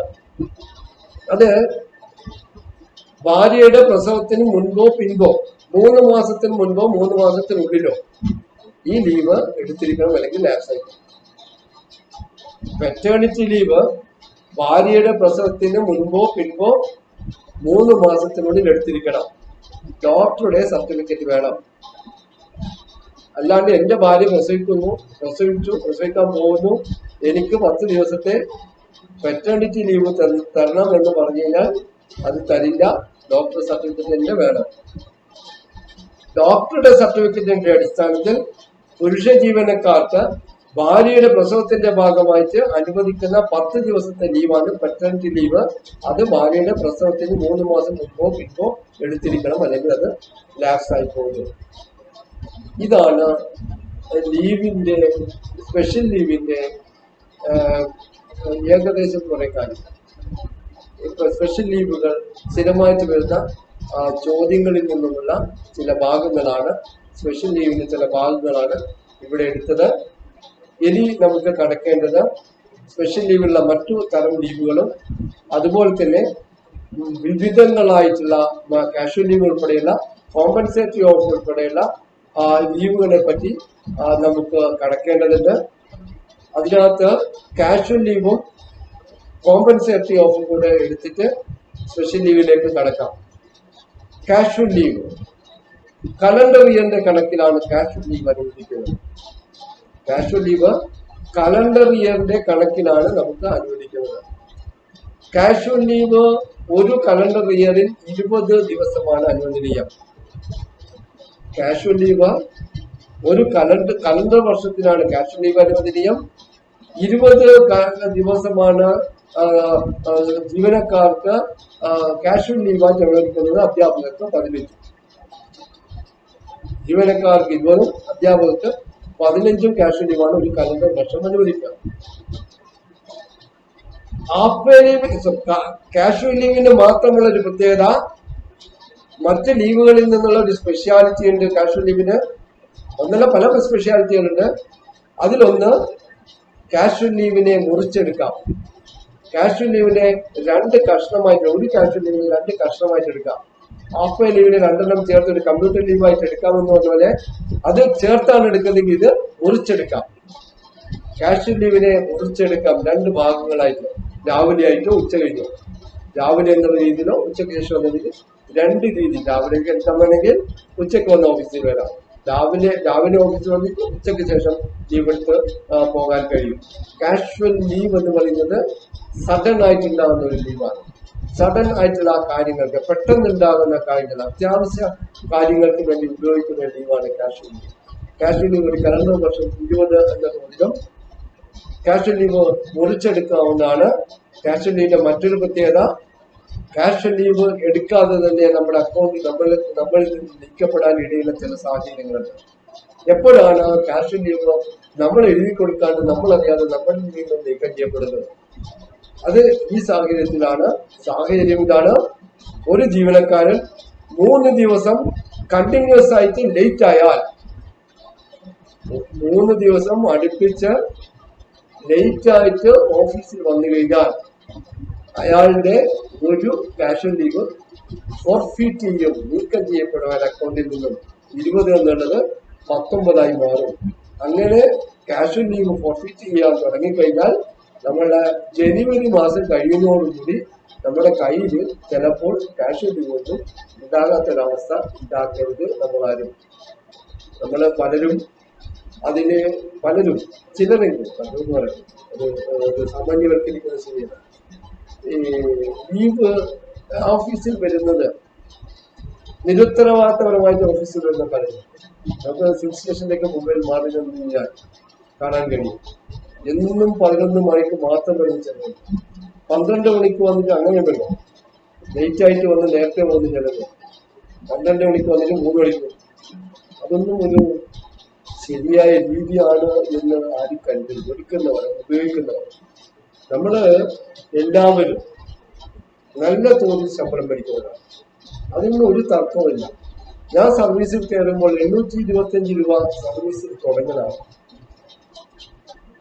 ഒരു മാസം, ആദ്യത്തെ മാസം ശമ്പളം ഞാൻ ഇപ്പോഴും ഓർക്കുന്നു 1283 രൂപയാണ്. 8 റുപ്യ 12 റുപ്യാണ് അന്നത്തെ ഇൻക്രിമെന്റ് നിരക്ക്. അതെല്ലാം മാറി എത്തി 10,000ങ്ങളാണ് നമ്മൾ ശമ്പളം മേടിക്കുന്നത്. 10,000-ൽ കുറച്ച് ശമ്പളം മേടിക്കുന്ന ഏതെങ്കിലും ഒരു ജീവനക്കാരുണ്ട്. അതിനനുസരിച്ച് ജീവിത സാഹചര്യങ്ങളൊക്കെ മാറി എന്നുള്ള വേറെ കാര്യം. നമുക്ക് എല്ലാ നമ്മുടെ അടിസ്ഥാന സൗകര്യങ്ങളൊക്കെ മാറി. പക്ഷെ അതെല്ലാം നമ്മള് ഗുണത്തിന് വേണ്ടി ഉപയോഗിക്കുക എന്നുള്ളതാണ്. ഇനി എത്ര പറഞ്ഞാലും നമ്മളത് ആ വഴിക്ക് പോകാന്നുള്ള വേറെ കാര്യമില്ല.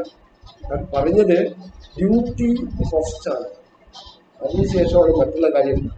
ആ ഡ്യൂട്ടി ഇപ്പൊ നമുക്ക് ഈ കൊറോണ കാലത്ത് നമ്മൾ പലതും അനുഭവിക്കുന്നില്ല. ആ അനുഭവങ്ങൾ നമുക്ക് ഇതുവരെ ഉണ്ടായിട്ടില്ല, ഭാവിയിലും ഉണ്ടാകാൻ ഇത്തരം ഭീകരമായിട്ടുള്ള അവസ്ഥ ഉണ്ടാകാൻ സാധ്യത.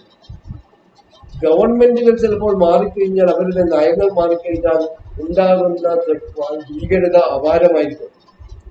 നമ്മളിപ്പോൾ എല്ലാവരും ജീവനക്കാരും അധ്യാപകരും ഒരു സേഫ് സോണിലാണ്, തർക്കമില്ലാതെ. നമ്മുടെ ചുറ്റുപാടൊന്ന് നോക്കിക്കോക്കൂ.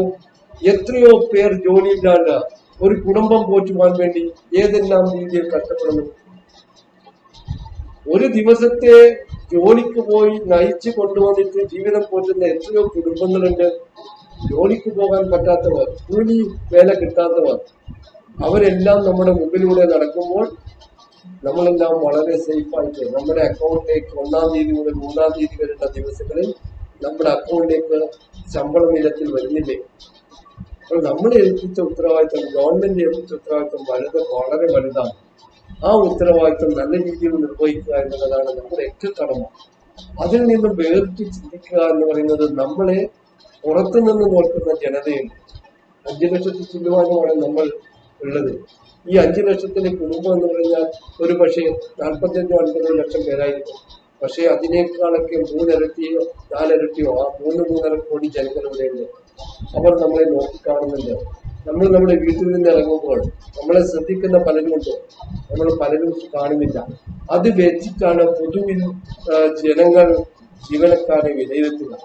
അങ്ങനെ വിലയിരുത്തപ്പെടുമ്പോൾ നമ്മൾ നന്മയിലേക്ക് വിലയിരുത്തപ്പെടേണ്ടവരായിരിക്കണം. ജീവിതക്കാർ ജനത്തിന് വേണ്ടി ജീവിക്കുന്നവരായിരിക്കണം. കുറെയെങ്കിലും ഒരുപക്ഷെ വിട്ടുവീഴ്ചകൾ ചെയ്യേണ്ടി വന്നേക്കാം ചില കാര്യങ്ങൾക്കൊക്കെ ചിലർക്കൊക്കെ. പക്ഷെ എല്ലാവരും അങ്ങനെ ആയിപ്പോകരുത്, ഒരാളും അങ്ങനെ ആയിപ്പോകരുത്. എല്ലാവരും നന്നായിട്ട് തന്നെ പോകണം എന്നുള്ളതാണ് എല്ലാ ഗവൺമെന്റുകളും ആഗ്രഹിക്കുക. അപ്പോൾ ഞാൻ പറഞ്ഞു വന്നത്, കാഷ്വലിന്റെ കാര്യം പറഞ്ഞപ്പോൾ ശരിക്കും പലപ്പോഴും വികാരപരമായി പോകാറുണ്ട്. കാരണം നമുക്ക് അനുവദനീയമായ ഓഫീസ് പരിസരവും ഓഫീസ് ചുറ്റുപാടുകളും ഒക്കെ പഴയതിൽ നിന്നൊക്കെ മാറിപ്പോയി. ഒരുപാട് കാർക്കശ്യമുള്ള മേലധ്യക്ഷന്മാർ, ഉദ്യോഗസ്ഥ വൃന്ദമുണ്ടായിരുന്ന ഘട്ടത്തിൽ നിന്നൊക്കെ മാറിപ്പോയി. നമ്മളൊക്കെ വളരെ സുഖകരമായിട്ട് ജോലി ചെയ്യുന്ന ഒരു ഓഫീസ് അന്തരീക്ഷത്തിലാണ് എല്ലാവരും കഴിയുന്നത്. പണ്ടെല്ലാം എന്റെ സർവീസിന്റെ തുടക്കത്തിലൊക്കെ ഞാൻ ഓർക്കുന്നു, നമുക്കൊന്നും ഇപ്പോഴും അതൊരിക്കലും സ്വപ്നം കാണാനും കൂടെ കഴിയില്ല. ഞങ്ങളുടെ ഓഫീസിൽ ഒരു സീനിയർ ആയിട്ടൊരു ക്ലാർക്ക്, ഞാൻ സർവീസിൽ വന്ന് വന്ന പീരീഡിൽ തന്നെ ഒരു സീനിയർ ആയിട്ടുള്ള ഏറ്റവും നല്ല രീതിയിൽ ജോലി ചെയ്ത, വളരെ നല്ല രീതിയിൽ ഡ്രാഫ്റ്റ് തയ്യാറാക്കുന്ന, വളരെ നല്ല ലാംഗ്വേജ് ഉള്ള, വളരെ അച്ചടി പോലത്തുള്ള കൈപ്പടയുള്ള ഒരു ജീവനക്കാരൻ റിട്ടയർ സർവീസ് വർഷങ്ങളായി വളരെ കാർക്കശ്യമുള്ളൊരു മേലുദ്യോഗസ്ഥന്റെ ഓഫീസ് മേലധികാരി ബെല്ലടിക്കുമ്പോൾ പ്യൂണ് വന്നിട്ട് പറയുന്നു, ഇങ്ങളെ വിളിക്കുന്നു.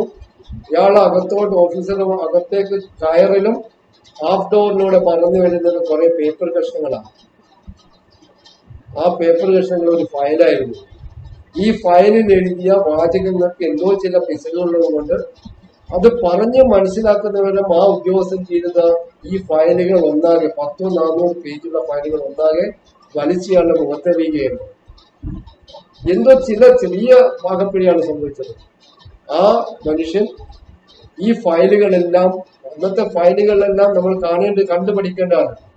കണ്ടാൽ 400 പേജുള്ള ഫയലിൽ ഒറ്റ കിട്ടുപോലെ എന്നുള്ളത് ആ എല്ലാ സൈഡുകളും ഒരുപോലെ ക്രമീകരിച്ചുകൊണ്ട് ടാഗ് ചെയ്യുന്ന ഫയൽ, BB ഫയൽ ഇപ്പൊ ഇതൊക്കെ മാറിപ്പോയി.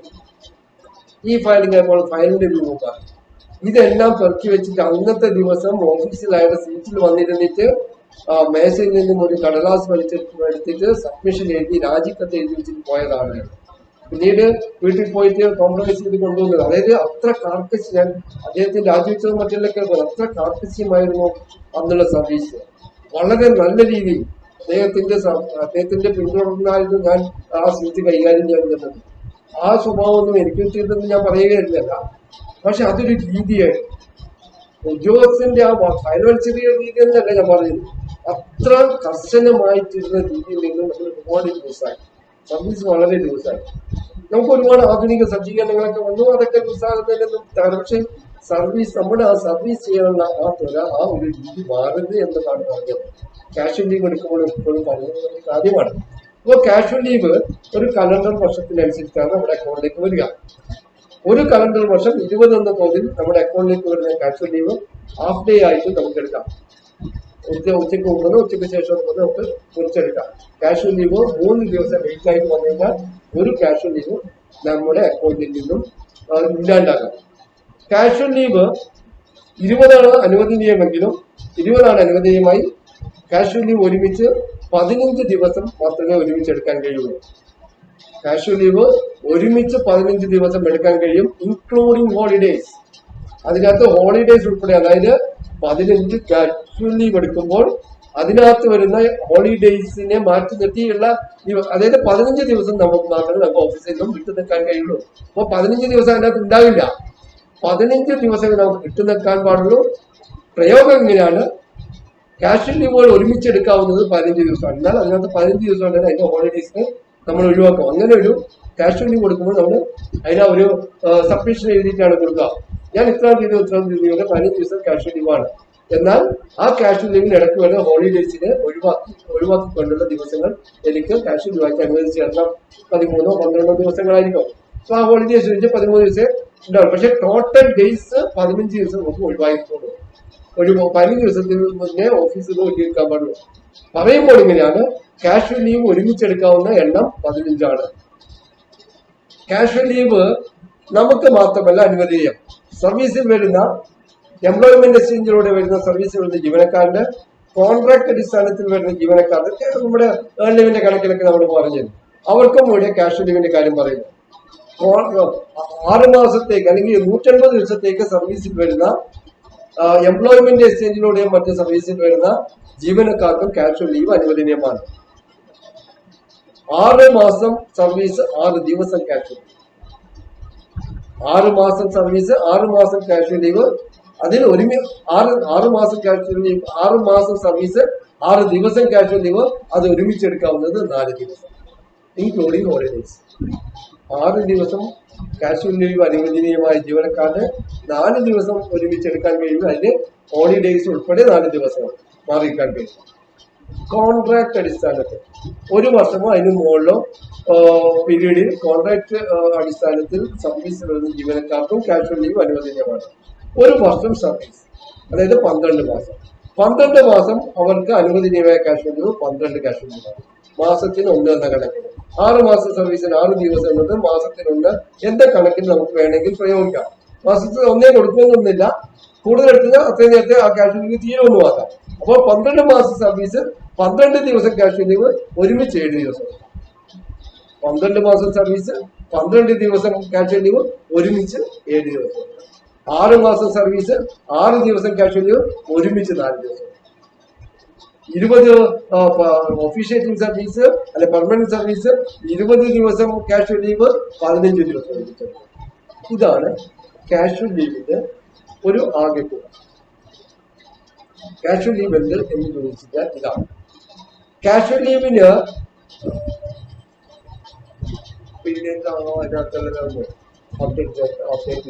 പിന്നെ മറ്റൊന്ന്, കാഷ്വൽ ലീവിന്റെ തന്നെ പോലുള്ള മറ്റൊരു ലീവാണ് കോമ്പൻസേറ്ററി ഓഫ്. കാഷ്വൽ ലീവിന് രൂപത്തിലുള്ള മറ്റൊരു ലീവാണ് കോമ്പൻസേറ്ററി ഓഫ്. കാഷ്വൽ ലീവിന്റെ കാര്യത്തിൽ അടുത്തൊരു കാര്യമുണ്ട്. കാഷ്വൽ ലീവ് മറ്റൊരു ലീവുമായിട്ടും ചേർത്തെടുക്കാൻ കഴിയില്ല. കാഷ്വൽ ലീവ് ഓർഡിനറി ലീവായ earn leave, half leave, leave without allowance ഇവയുടെ കൂടെ ചേർത്തെടുക്കാൻ പറ്റില്ല. ജോയിനിങ് ടൈമിന്റെ കൂട്ടത്തിൽ കാഷ്വൽ ലീവ് ചേർത്തെടുക്കാൻ പാടില്ല. വെക്കേഷൻ പീരീഡിന്റെ കൂട്ടത്തിൽ കാഷ്വൽ ലീവ് ചേർത്തെടുക്കാൻ കഴിയില്ല. കാഷ്വൽ ലീവ് ജോയിനിങ് ടൈമിന്റെ കൂട്ടത്തിൽ, അതുപോലെ തന്നെ വെക്കേഷൻ പീരീഡിന്റെ കൂട്ടത്തിൽ, ഓർഡിനറി ലീവിന്റെ കൂട്ടത്തിൽ ചേർത്തെടുക്കാൻ കഴിയില്ല. എന്നാൽ കാഷ്വൽ ലീവ് ഓർഡിനറി ലീവിന്റെ കൂടെയോ ജോയിനിങ് ടൈമിന്റെ കൂടെയോ വെക്കേഷന്റെ കൂടെയോ ചേർത്തെടുക്കാൻ കഴിയില്ല. എന്നാൽ ഹാഫ് ഡേ കാഷ്വൽ ലീവിന്റെ കൂടെ ചേർത്തെടുക്കാൻ കഴിയും. കാഷ്വൽ ലീവ് ഹാഫ് ഡേ ആയി എടുത്തു, ഹാഫ് ഡേ ആക്കി എടുത്തു. ഹാഫ് ഡേ കാഷ്വൽ ലീവ് എടുത്ത് പോകുമ്പോഴാണ് നമുക്ക് മറ്റ് എന്തെങ്കിലും അത്യാവശ്യങ്ങളോ ആപത്തോ അസുഖമോ എന്തെങ്കിലും വരുന്നത്, നമുക്കോ നമ്മുടെ കൂട്ടുകാർക്കോ. അപ്പൊ ഈ ഹാഫ് ഡേ കാഷ്വൽ ലീവിന് കണ്ടിന്യൂസ് ആയിട്ട് നമുക്ക് കൂടുതൽ ലീവുകൾ ആവശ്യം വരുന്നത്.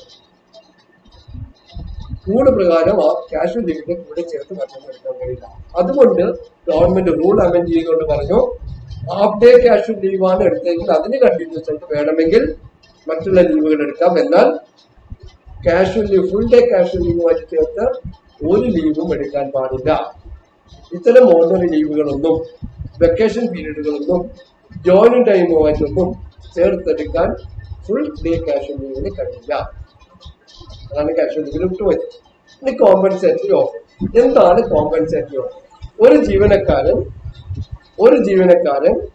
ഏതെങ്കിലും ഹോളിഡേയില് ഉത്തരവിന്റെ അടിസ്ഥാനത്തിൽ ജോലി ചെയ്യേണ്ടി വന്നാൽ, ഒരു ജീവനക്കാരിയോ ഉത്തരവിന്റെ അടിസ്ഥാനത്തിൽ ഒരു ഹോളിഡേയിൽ ഡ്യൂട്ടി ചെയ്യേണ്ടി വന്നാൽ അതിന് പകരമായി മറ്റൊരു വർക്കിംഗ് ഡേ ലീവാക്കി ഉപയോഗിക്കാൻ കഴിയുന്ന ലീവിനെയാണ് കോമ്പൻസേറ്ററി ഓഫ് എന്ന് പറയുക.